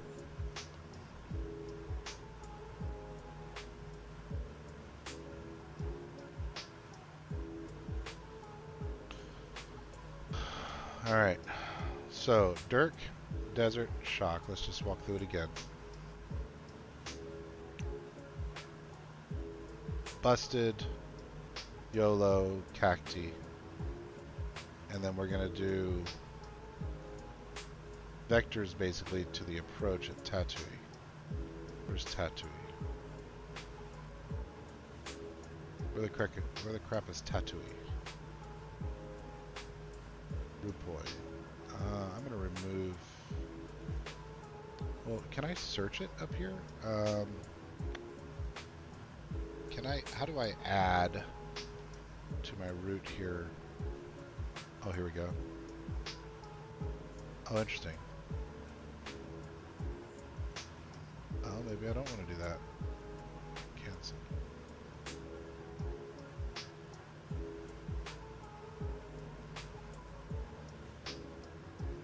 Yeah, I'm going to clear that out. And we're going to go straight to Rupoi. And then Pedve, yeah, okay, I think that'll do the trick. The question is, should we get rid of this main sequence thing? Manual sequence? I think so.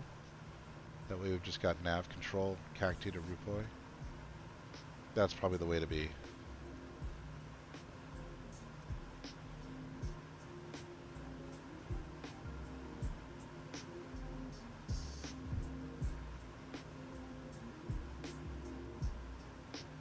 Feels right.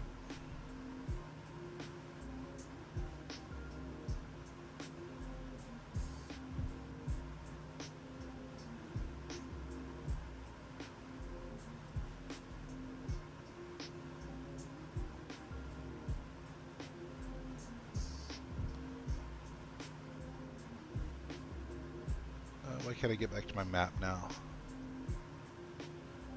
Flight plan, please.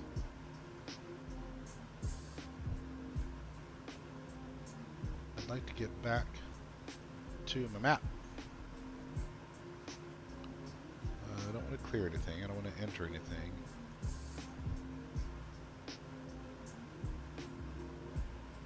Where's my map? What did I do to get away from the map entirely?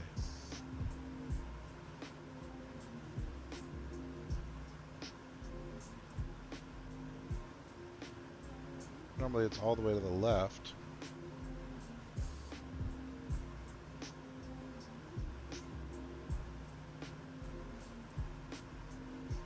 Huh. Okay, we're gonna go on the map on this one. do that all the time, grab the wrong knob. I kind of like that view. But I want my map.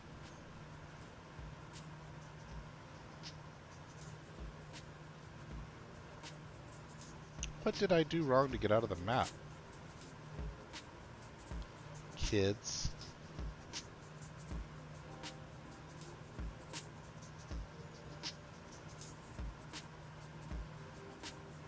Any advice out there in ye old chat? What did I do to get out of my map, and how do I get back into it?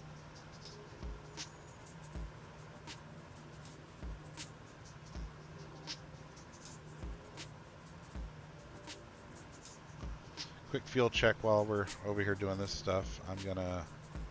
I think I have a keybind for this too, right? No, not that one. Not that one. There we go. Let's flip over to our aux tanks for just a moment here. For a few.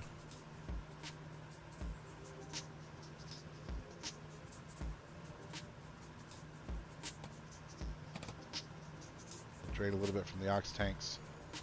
While in cruise, how the heck do I get back to my map? This is what I want to know. Normally you hit flight plan and it takes you back.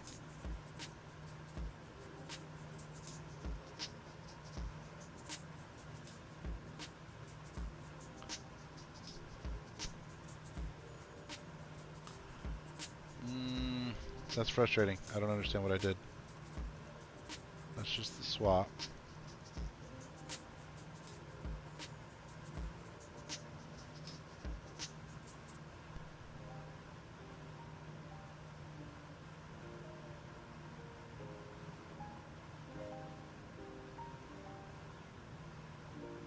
Do I need to activate that stuff maybe? Flight plan.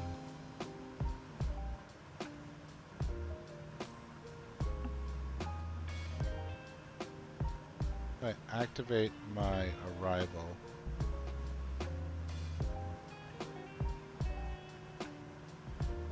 Desert 2. I decided to use Kidder. I'm going to load that.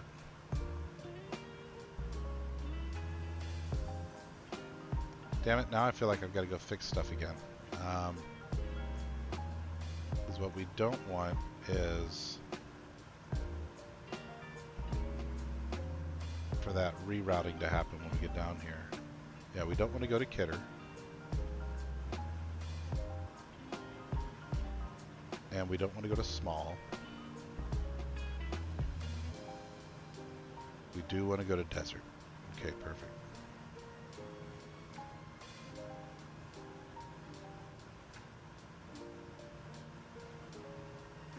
Okay, I don't know why, but I guess I just don't get a map on that screen. Do I even have a magenta line right now? There it is.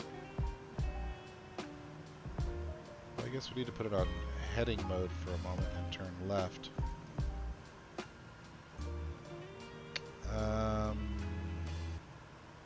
Maybe I don't have a map. Well, no, that doesn't make sense. Why do I have a map on this one? Not on that one. I don't know. If there's anyone in the chat that can help out with that, I'd love to hear about it because I don't know what the hell I'm doing wrong there. Anyway, what I'm going to do now is go to heading mode after adjusting my heading bug to go about there.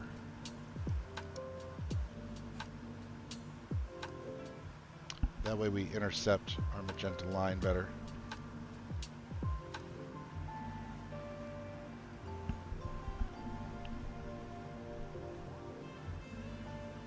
Bling, bling, bling, bling.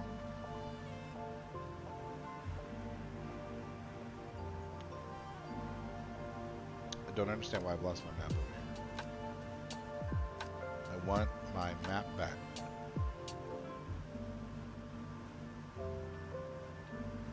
Oh, I got it. How did I do that? I don't even know how I did it.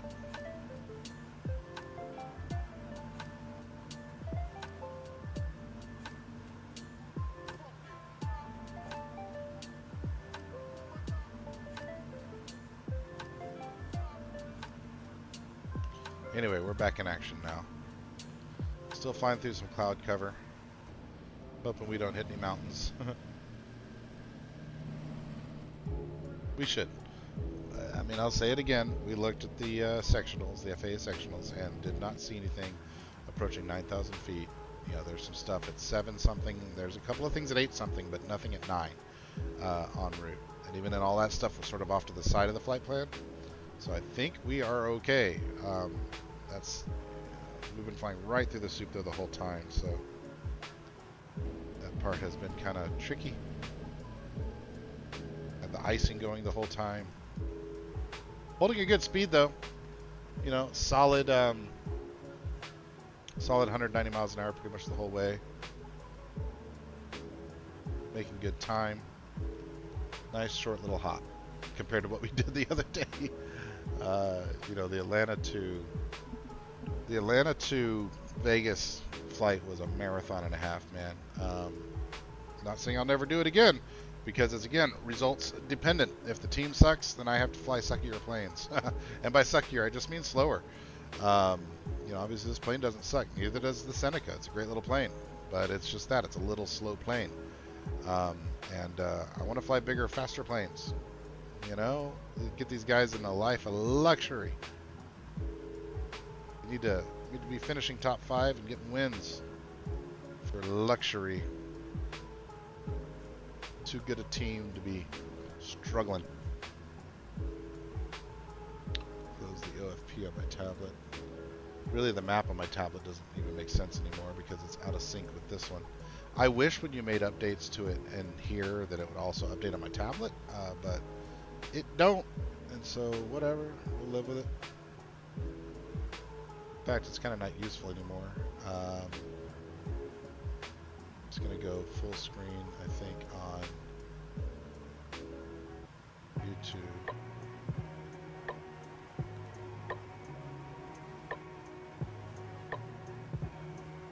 There we go. Now I got the comments up.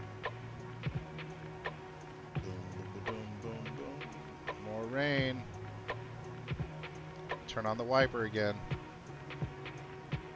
Not that it does anything.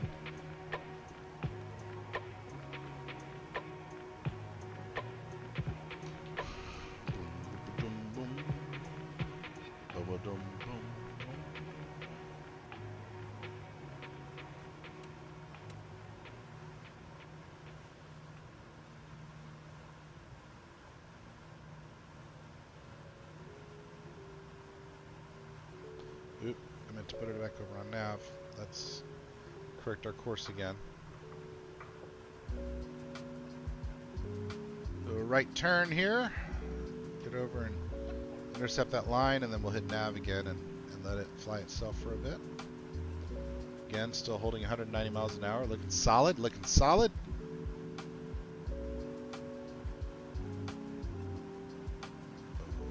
Bring it back over to maybe 120.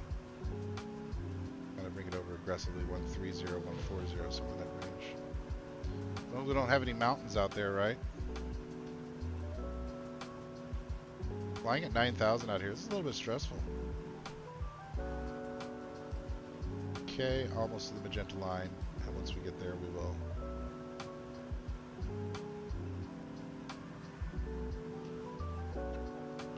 Once we get there, we're gonna hit the nav button and get it back onto autopilot.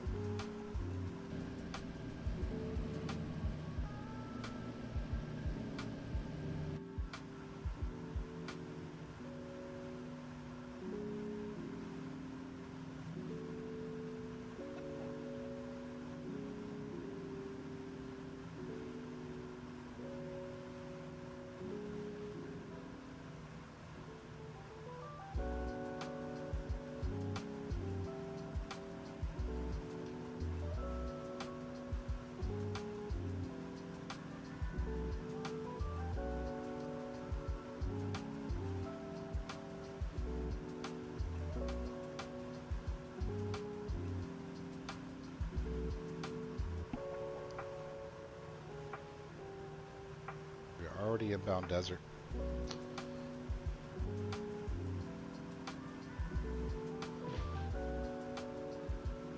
that lightning making that noise?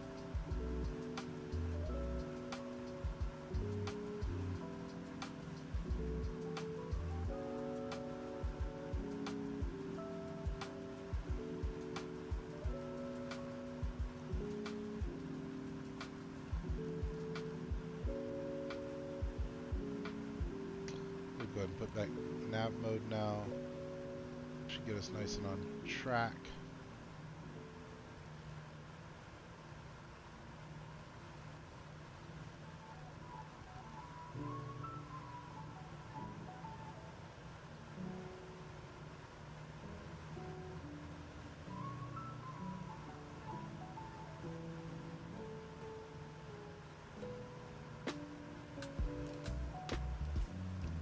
The only light controls right inside.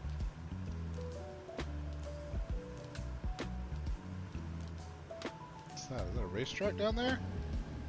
Racetrack sighting?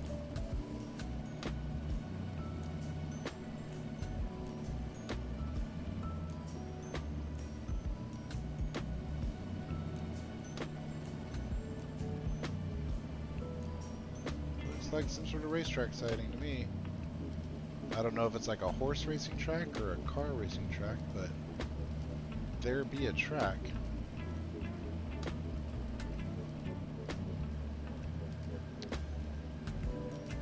It's got to be a car racing track, because look at that, it looks like a go-kart track. There's a dirt track right there. Yeah, that's a whole complex. What is this? Where am I at? I'm flying over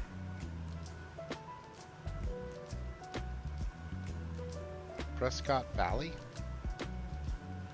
Maps.google. Prescott Valley, Arizona. Let's take a look at this. Layers. Where's this racetrack at? Fairgrounds RV Park. Arizona Downs, this is called. Oh, that's horse racing then, isn't it? So I was right about it being horse racing. But then there's also, well, I mean, that looks like a go-kart. Maybe it's an actual automotive track, but like an autocross track, I guess. Anyway, there'll be a facility there. Okay, I'm gonna just real quickly step away for the restroom, maybe grab a water, and we'll be back and we'll be landing.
Okay, kids, I'm back.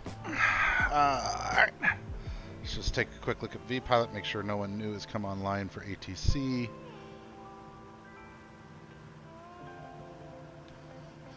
Nope, just still LA Center. Let's turn off the Be Right Back thingamabob. And wow, look at the view. Still more rain. I suppose I should get ATIS for Phoenix Goodyear and start doing my my approach stuff. Nav is already programmed. So weather, ATIS, no real ATIS, VATSIM ATIS, no VATSIM ATIS. Okay, no problem. Let's go back to airports and let's look at that for Phoenix.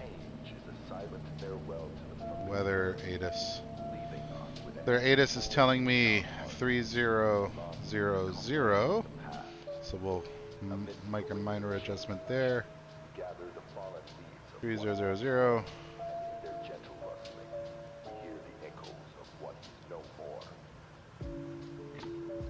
Instead of a glass of water like some peasant, I grabbed myself a nice glass of Pinot. Pinot Noir, 1924 brand. Not 1924 vintage. 1924 is the brand. It's a small batch from there. Okay, information golf there. That looks okay. La-da-da-da-da. We're okay.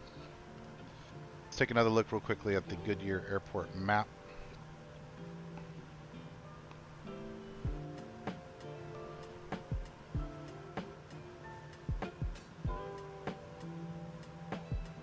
Landing from the south, should be able to take one of the high-speed runoffs here, probably Alpha 4, if I get a good landing. I've had a couple of fantastic landings. If you go back and look at my flight into OKC last week, boy, you couldn't do better than that. It was bananas how good that landing was. I was crazy proud of it. But let's say that that's not been the common one. I struggle with, like, I'm fine lining it up, and then as I land, I really struggle with keeping it on center line, or even just pointing straight down the runway. And I think everyone struggles with this. And maybe I've got to be a little less aggressive with my rudder inputs upon landing. Maybe that's the secret, because I've really struggled with that. Ooh, look at that, wing ice all over the place. We got to get down out of these clouds, baby. Do have all of our de-icers on, right? Wing de-ice. I want to see what happens with wing de-icer turned on there. I want to watch that. But while we're watching that, we're going to take a look again at our arrival chart and think about altitudes. So we're going to stay at 9,000 until YOLO, and then we want to be at 7,000 for cacti. So first descent is YOLO, 7,000 for cacti, and then when we enter the pattern here, we want to be at 4,000. So we're going to go from 9 to 7, and then from 7 to 4, and then we'll follow the chart down from there. I am going to pull this chart up and have it ready on my tablet over here. I guess that's melting, huh? That's kind of cool, man. It's melting like in real time. That's pretty neat. So we're going to do RNAV 03. I just want, what do we end up saying? Tatui. I want to see the chart, please. Open chart, hide. Great. I've got the chart pulled up over here, but I'm going to stay on the chat for the moment. Know that that's available. That's so cool. Look at the way the wing de-icer is actually working in real time. That's neat. That's neat. Can't believe I forgot to turn that on when it started raining again. I guess that's been iced up the whole time. Hasn't hurt my speed, man. Speed's been rocking. Our final approach course is going to be 030. So I'm going to set my heading bug back to 030 here. So I can follow that in. Again, I don't think we're going to have... There's no RNAV frequency, right, to tune into? I still don't fully understand RNAV. I'm not going to lie. I don't know how it works, really. Still got the window, make sure we're not going to strike any big hills.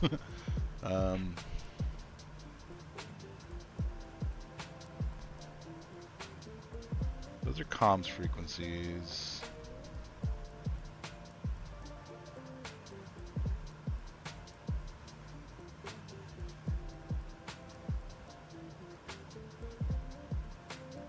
Yeah, I don't see a frequency to tune into, so I don't think we're going to have any avionics telling us whether we're good or bad. I'm just hoping that there are PAPI lights at this airport.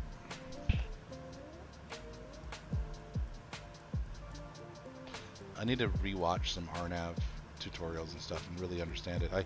It's like I've fully come to understand how ILS works, right? I get it. I really get it. But I don't know, what I guess what I'm trying to say is I don't feel like I've learned a thing, even if I know how to do something. I don't feel like I've learned it until I know why I'm doing it. You know, there's this great book in the business world that I recommend reading, even if you're not in business, called, wow, look at all the ice, called Start With Why by a guy named Simon Sinek. The guy's an absolutely genius luminary of a dude. Look at all the ice, oh my God! Do not operate in known icing conditions. Well, screw your rules, kid. We're doing it. Anyway, Start With Why. Talks about not making business or personal decisions until you understand why you're making a personal business decision. You know, well, the customer asked for it. Well, why did the customer ask for it? Well, we should do it strategically. Well, why is that the right strategy? You know, you ask, you know, sort of Socratic in nature in that you're just always trying to get to the why behind everything you're doing. You know, there's a button you're putting on the screen and a piece of software. Well, why are you putting that button there? You know, you think about that sort of stuff from a first principles point of view, and if you don't know what first principles are, it's sort of a synonym. Anyway, Start With Why. So when I started doing flight sim, of course, like everybody, I started out in like little prop planes and did some time in Cessnas and spent a lot of time in the Seneca, and just sort of learned how to fly. But so much of that was learning why you look at the radial of a VOR. You know, learning why the flaps need to be down. I worked on planes in the past. I was an F-15 crew chief, but I never flew them, right? You don't learn much about flying when you're becoming a mechanic. And so I've learned a ton about flying from this game, but not just the what, the why. Ooh, rainbow shot, rainbow shot, rainbow shot, snipping tool, snipping tool, snipping tool. Always try to capture rainbows, baby. Go. Let's save that in our Discord file. Blunk. Save. Anyway, got a rainbow shot. That's exciting. Anyway, so Start With Why, right? So I understand the why behind ILS. You know, you're using instruments, especially in low visibility or in high risk. You know, I've got a lot of people on board, big plane. You've got the computers to be able to do it.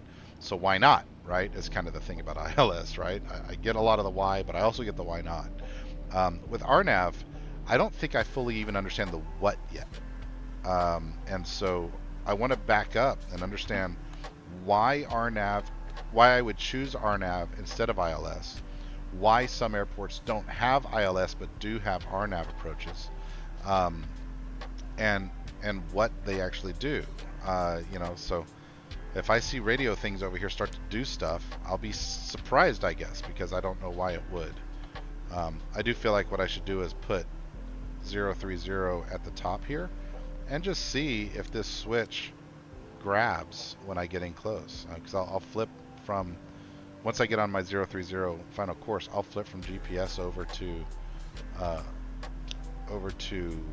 OBS or whatever it's called, VOR, and see if it captures a frequency. But I didn't see a frequency to tune to for the airport, so I don't think there's any sort of radio navigation, but I thought the R in RNAV stood for radio navigation. RNAV is GPS. I just need to learn what RNAV is. If anyone's in the chat and wants to give me a couple lines on what the hell RNAV actually is, I'd love to hear it. Just let me know. I am your student. You are my audience, but I am your student. Looking better. Got a lot of that ice off of this bad boy.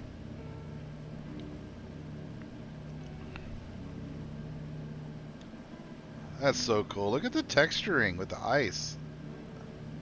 I guess that's all ice because this bad boy doesn't normally look like that. I should have requested that altitude change up to 12. It's too late now though. We're almost there.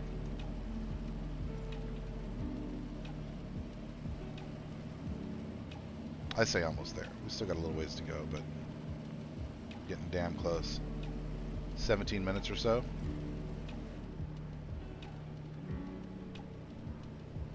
I wonder if we'll even get to see the speedway. Between the cloud cover and the roundabout way we're coming into town, I don't know that we're doing a flyover the speedway, but I don't know that we're not. So who knows? Might get lucky. I was flying the Seneca one time. It was kind of a long flight for it. I want to say I went from Miami to the Yucatan Peninsula, I think Cozumel, and while flying over that area, I think I stopped in Key West in that flight. But regardless, I was just flying, whatever the flight plan was out of Miami, and I happened to fly right over Miami Speedway, which is kind of cool. That was kind of neat. It was unexpected and lovely. Oh, looks like we're getting out of the clouds, man. That's awesome. That's awesome. I'll be excited to get out of the clouds. We can turn off the anti-ice in a minute.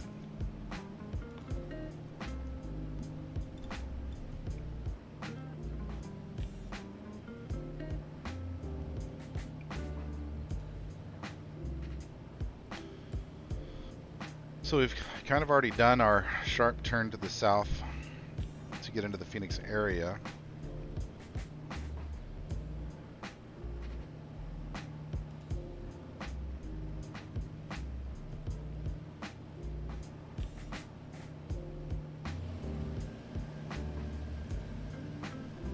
I think that ice is melting off. That's crazy the way they texture that on there, and I love the way it's on the leading edge. Like, that's crazy cool. That is so cool. Well done, Microsoft and Duckworks, and I don't know who the dev was for the plane itself, but the Duckworks mod. I don't know what all is involved, but to whoever was involved in creating that modeling of ice on the aircraft, that's pretty damn cool. Pretty damn cool. Good job. I am impressed. I am impressed, baby. See things from Brad's point of view again.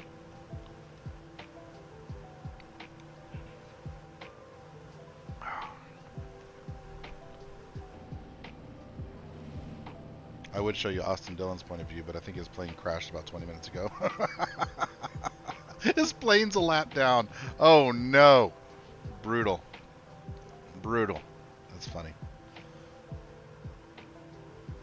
Do I see Phoenix off in the distance yet? I should. Right?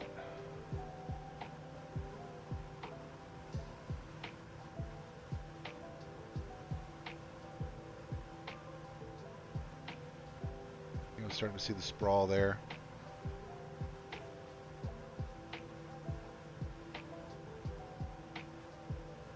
I guess we're getting over this bit of mountains here, and then we can start our...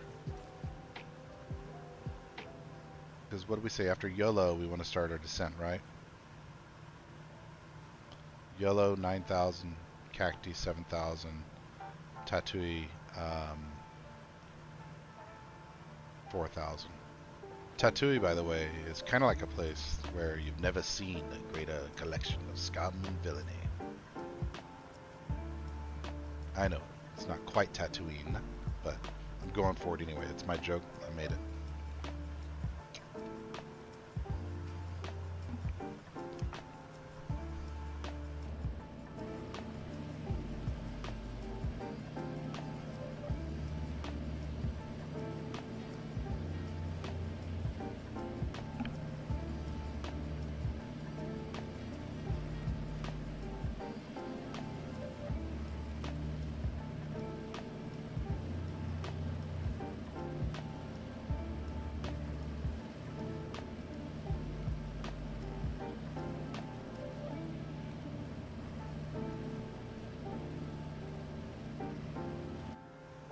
icing is so cool. I dig that a lot.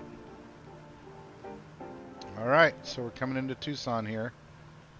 Oh, Phoenix, not Tucson, Phoenix.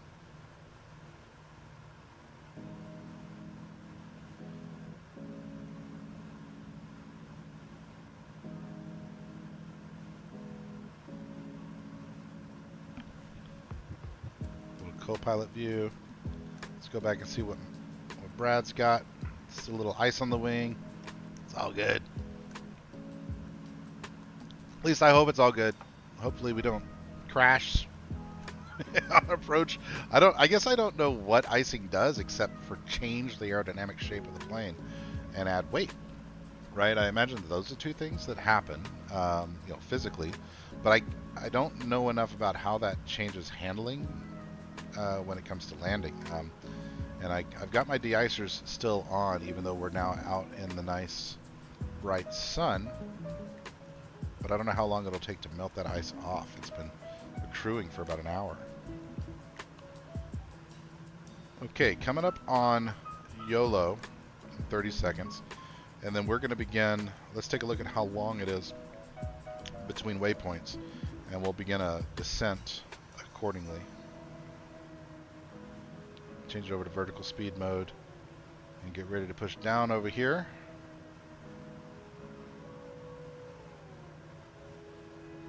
Okay, 7, 6, 5, 4, 3, 2, 1, 0.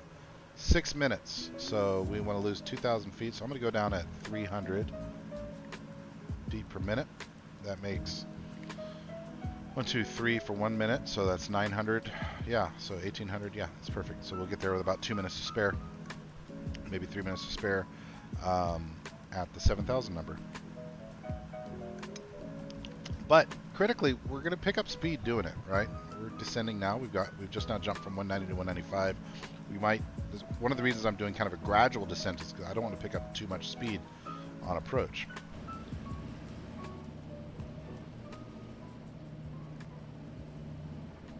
Golf course action. Looks like kind of a wealthier neighborhood off in the distance here. It's kind of cool though to have a house. You know, I guess it's okay. It's a golf community. It's actually a golf course first and a neighborhood second. That's cool though. I bet you that's rich. Wealthy peeps.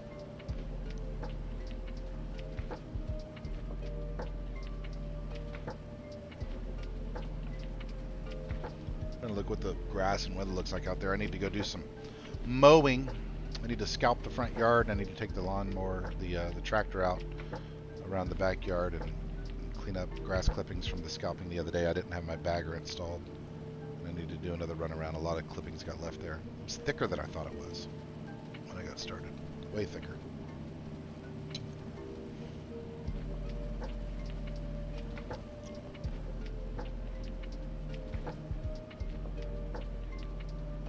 Keep my eyes open. I think that's the actual main airport, Phoenix International or whatever. And then I don't know where Goodyear is. I don't know any of the landmarks. I've never been out here. Don't know my way around at all. I'm trying to figure out where the racetrack is. I just know it's on the south side of town, kind of right off one of the major highways. And you know, seeing it on TV, I know it's right up against a mountain. So I guess I should expect to see it against a mountain somewhere. All right, got 4 minutes to go. We just passed 200 miles an hour, it looks like. So we're moving at a pretty good clip here. 4 minutes to go to get to this next waypoint, though.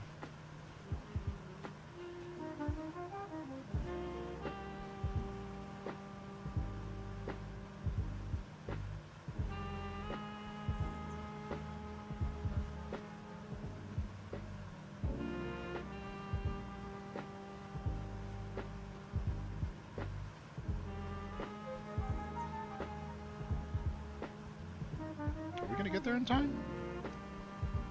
I think I need to go down a little faster. Bring it down at 7. What did I do there? So at 300 per minute, then in 3 minutes I would go 900. Oh, I did the math wrong. Okay, so yeah, all right. 700 is fine. That'll get us there a little bit early, but like maybe a minute early. And then when we do that right turn, we'll push the buttons again and get it down to 4,000. I think the racetrack's like right over there somewhere, but I don't know.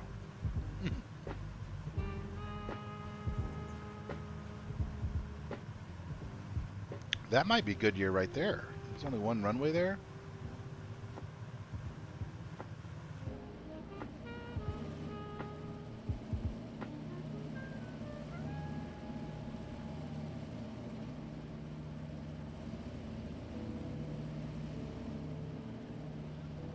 I think that might be it. I think I'm flying over its pattern and just doing like a loop-de-loop. I'm gonna pull back out, look at Simaware real fast. Oh no, no it isn't. That's some other regional airport there. Yeah, definitely some other regional airport. We are gonna sort of fly right over the main Phoenix airport though. There's a couple dudes on the ground there. It's still quite a ways down. We're still in the very north part of town. In fact, I'll flip over real quick and show you. Actually, hang on. First I need to arrest this descent.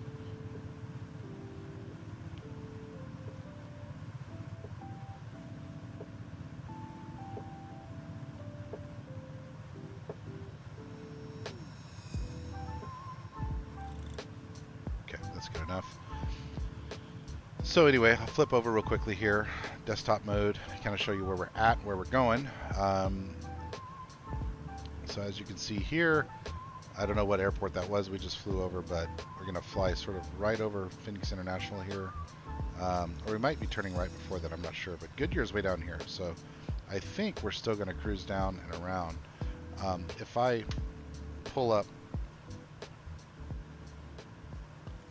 where Phoenix Raceway is and sort of try to overlay this in our heads. So there's the airport. Goodyear's over here somewhere. There's Goodyear there. That's where we're landing. So I don't know. I don't think we're gonna fly over the racetrack because I'm sure we'll stay on this side of the mountains. I'm sure that the approach pattern or the arrival pattern does not include us going directly over mountains. So I guess it's those mountains right there. So the racetrack's right in the hills of those mountains. Who's downtown? Where are you at, racetrack? Why are you turning left? Oh, what the hell? Why are we turning left?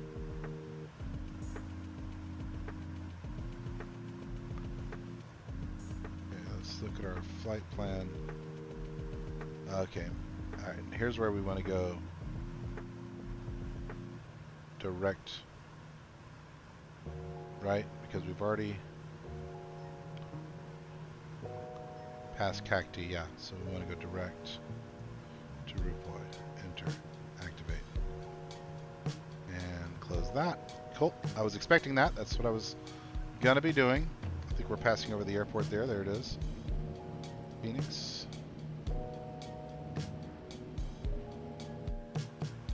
All right, and let's get back out of flight plan. 7 minutes. So we're gonna want to go down again at probably, I'll do it at 600 because we got to lose 3,000 feet. 900. So 9 times 3 is 27. So 7 minutes, 27, 3 minutes. So we'll be there 4 minutes in advance, roundabout. What up, downtown?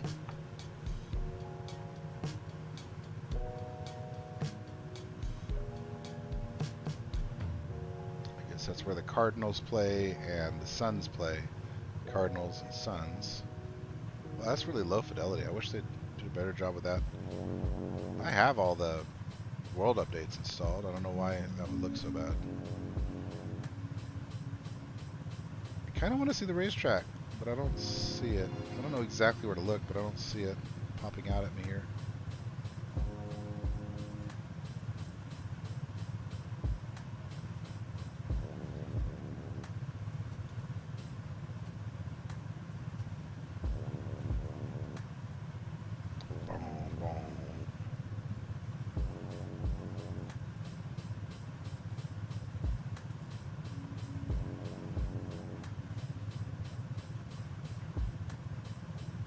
Do a quick look at our icing situation. Looks like we're all melted. Look out of Brad's window. Yeah, we're in good shape now. That icing situation was so cool though. Like, it didn't seem to affect the airplane at all, so maybe it's visual modeling and not physical modeling, but still super cool to see. And tells me I was right to be thinking about asking for ATC to clear me up to a higher altitude when I was going through those clouds initially, but I was wrong to not request it. Like, I should have gone ahead and made that request. Where you at, racetrack? I don't see you. Ah, well. I guess that means the real boys don't get to see the racetrack on approach either. Okay, we are freaking moving right now. It makes me kind of want to come back on the throttles, I guess. And start slowing his bird down. Hey, what's that? Is that the racetrack? Hey, I think there it is.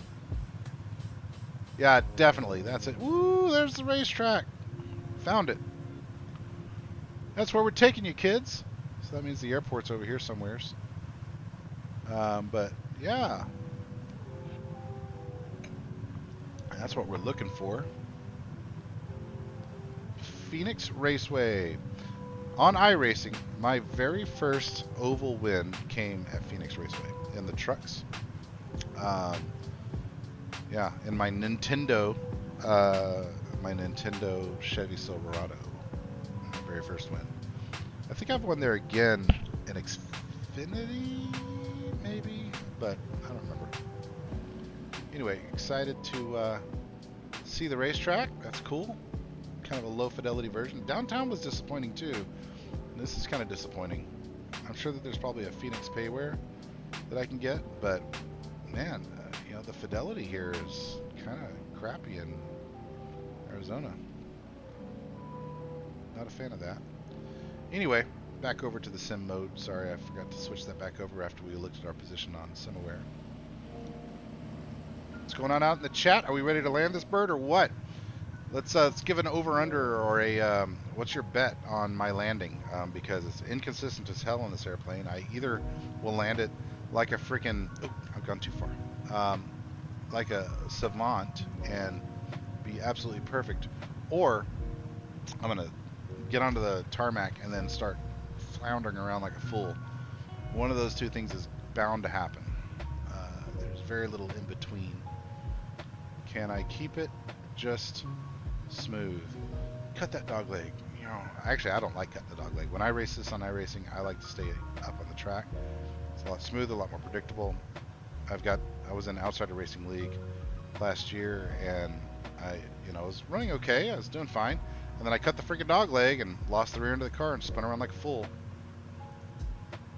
Okay, we got a sharp-ass turn. Back onto 030 coming up soon. And I'm just going to flip over to my plate here. We're going to go from... We're already below the entry, right? So at Tatooine, we're supposed to be at 4,000. We're going to be at 34. That's fine. I'll probably, once I get onto 030, I'll probably turn off autopilot and bring it in manually. That's what I've been doing in this plane. But a little bit worried about speed. We're coming in pretty hot. I'm going to come way down on throttle.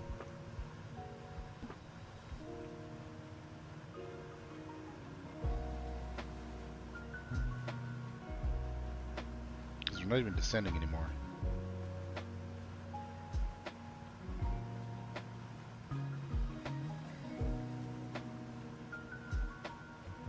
Up on prop a bit. That should increase aero drag and start to decelerate me.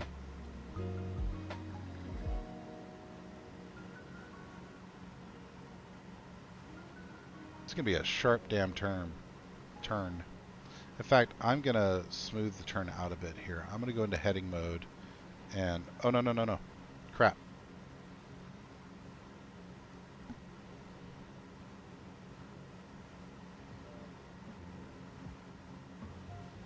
I'm gonna go off script a bit here.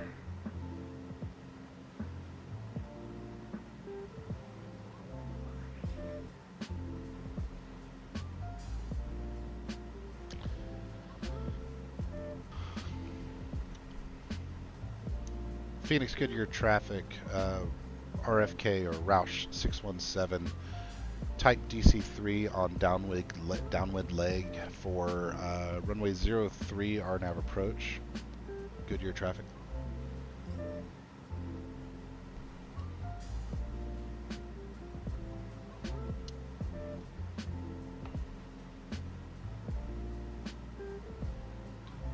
So the airport should be right off to my right here, somewheres. Somewheres. Somewheres.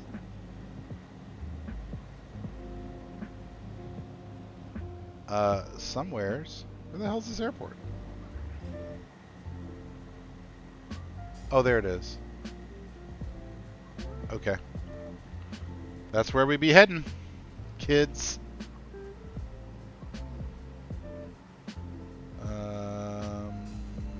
Give me my map again, please. Got my tablet set up over here on my right, little wall mount, and I've got my approach plate up on it. So I can't see the chat at the moment, sorry. It's fly-in time. About to go manual. Lost some good speed, we're at 170 now. I'm going to put a little bit of throttle back in just to maintain. And zoom out a bit here. Okay, I think we'll put it back on nav mode now and back into flight plan mode and direct tattoo. Is that what we want to do? Shoot, okay. Tell you what we're going to do. We're going to keep it on heading mode for the moment. And we're going to just turn this little girl around. This old girl around bit by bit.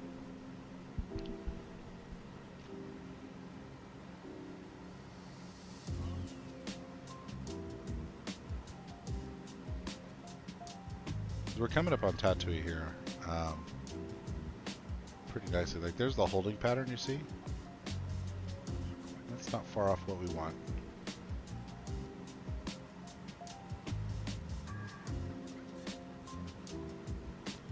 Why are we losing altitude though?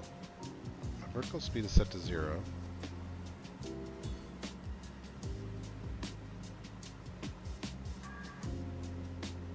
Okay, let's go ahead and turn back straight north now. Maybe 010. Sip a Pinot. What do you see, Brad? I see ground. Okay, thanks, Brad. Appreciate the update. Can't wait till you're in the booth. Some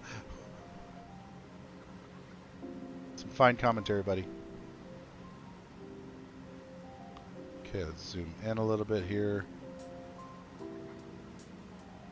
Want to get this lined up to where we hit this, and then I'm going to hit nav to get on track. And then once I've stabilized on track, I'll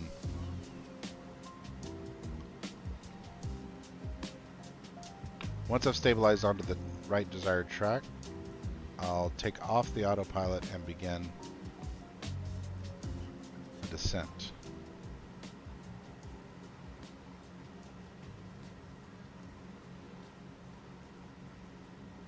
Let's keep on going.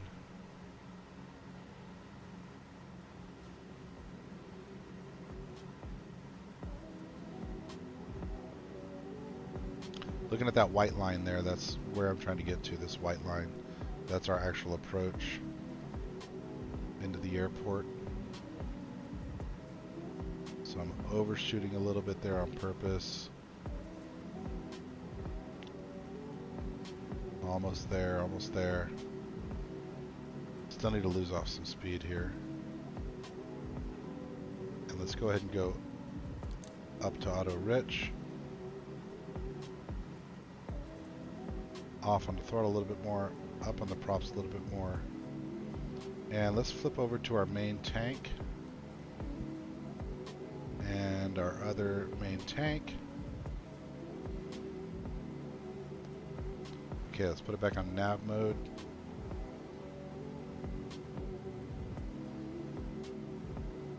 Okay, there's the airport there. I can see it. Autopilot disengage. My airplane.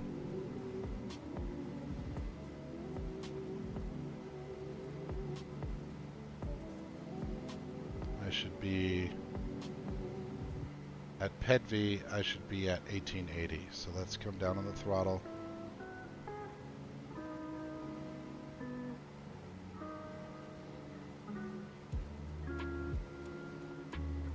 Pitch back a little bit. Off on the throttle. Pitch back a bit. And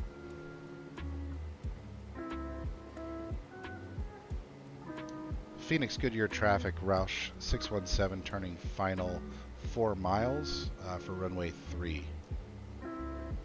Goodyear traffic. Alright, landing gear down.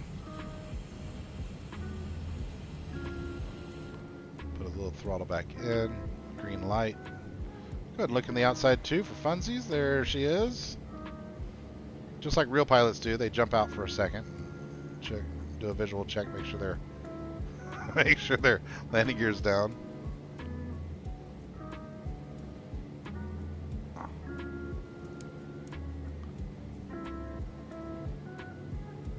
Okay, we are off to the left a bit, so we're going to do a little bank.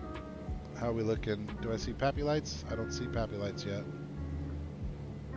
But where am I? What's my altitude? Right at 2,000 at PEDV. So I'm a little high based on that. But I can see it. I'm going to put a little notch of flaps in. Okay, I see pappy lights now, showing 4 white. We'll come off on the throttle a bit. I'm going to keep coming to the right just a tad. We're still a little off center.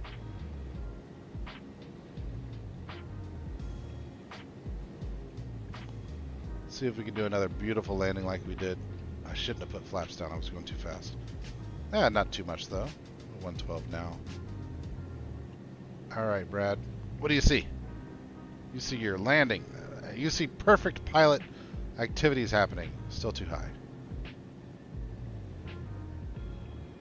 What I did correctly, so correctly in Oklahoma, was like I brought the speed down so slow that the rudder activity was just almost meaningless, right? I mean, it was... There we go. Oh, this feels great. Okay. This feels like a good approach. It shows I'm still coming in high, but I don't feel like I am. I'm going to trust my eyes. There we go. Perfect. 2 white, 2 red. I think we're tad off center here. It's okay. Remember not to flare too much. The landing gear in the front on this bad boy, not in the rear. We're a little off center left. That is all right. I think it's going to be a good landing. Come on, come on, come on. Float it down. Oh my God, that was as butters, almost as butter as you can be in a DC-3.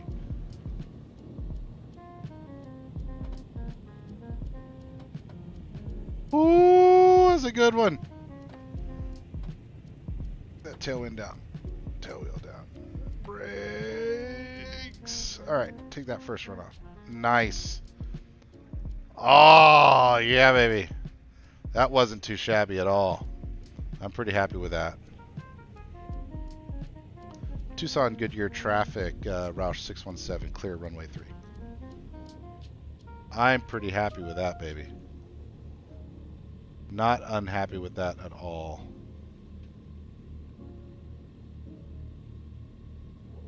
Solid. Solid. Woo! Another successful trip in ye old DC-3 completed.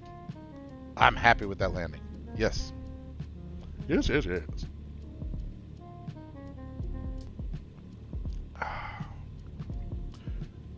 We'll park up over here wherever we think, you know, wherever we think a NASCAR team might pull off. Problem is I have to turn right. It's a NASCAR joke. It was a NASCAR joke, you see. Hella good landing. Happy with that. Learning things about this airplane. You know, like it was what it wants for landing is to just be as slow as possible at touchdown. And I don't know what my vertical speed was. You probably saw that when I landed. I can't. But whatever it was less than, I don't know, 100 or so. I'll go back and look at it, but it must have been less than 100 or so feet per minute. Because it felt smooth as hell. Park over here next to this. What was that, King Air? Alright, just like all good pilots, let's put our wind down and put the chocks in. And what we'll do is we'll turn off our left engine.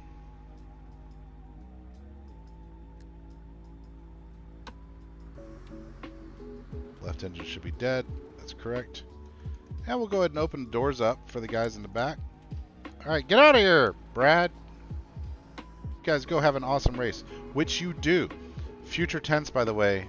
Chris, you finished second. Brad, you finished fourth. Congratulations on a great finish out here in Phoenix.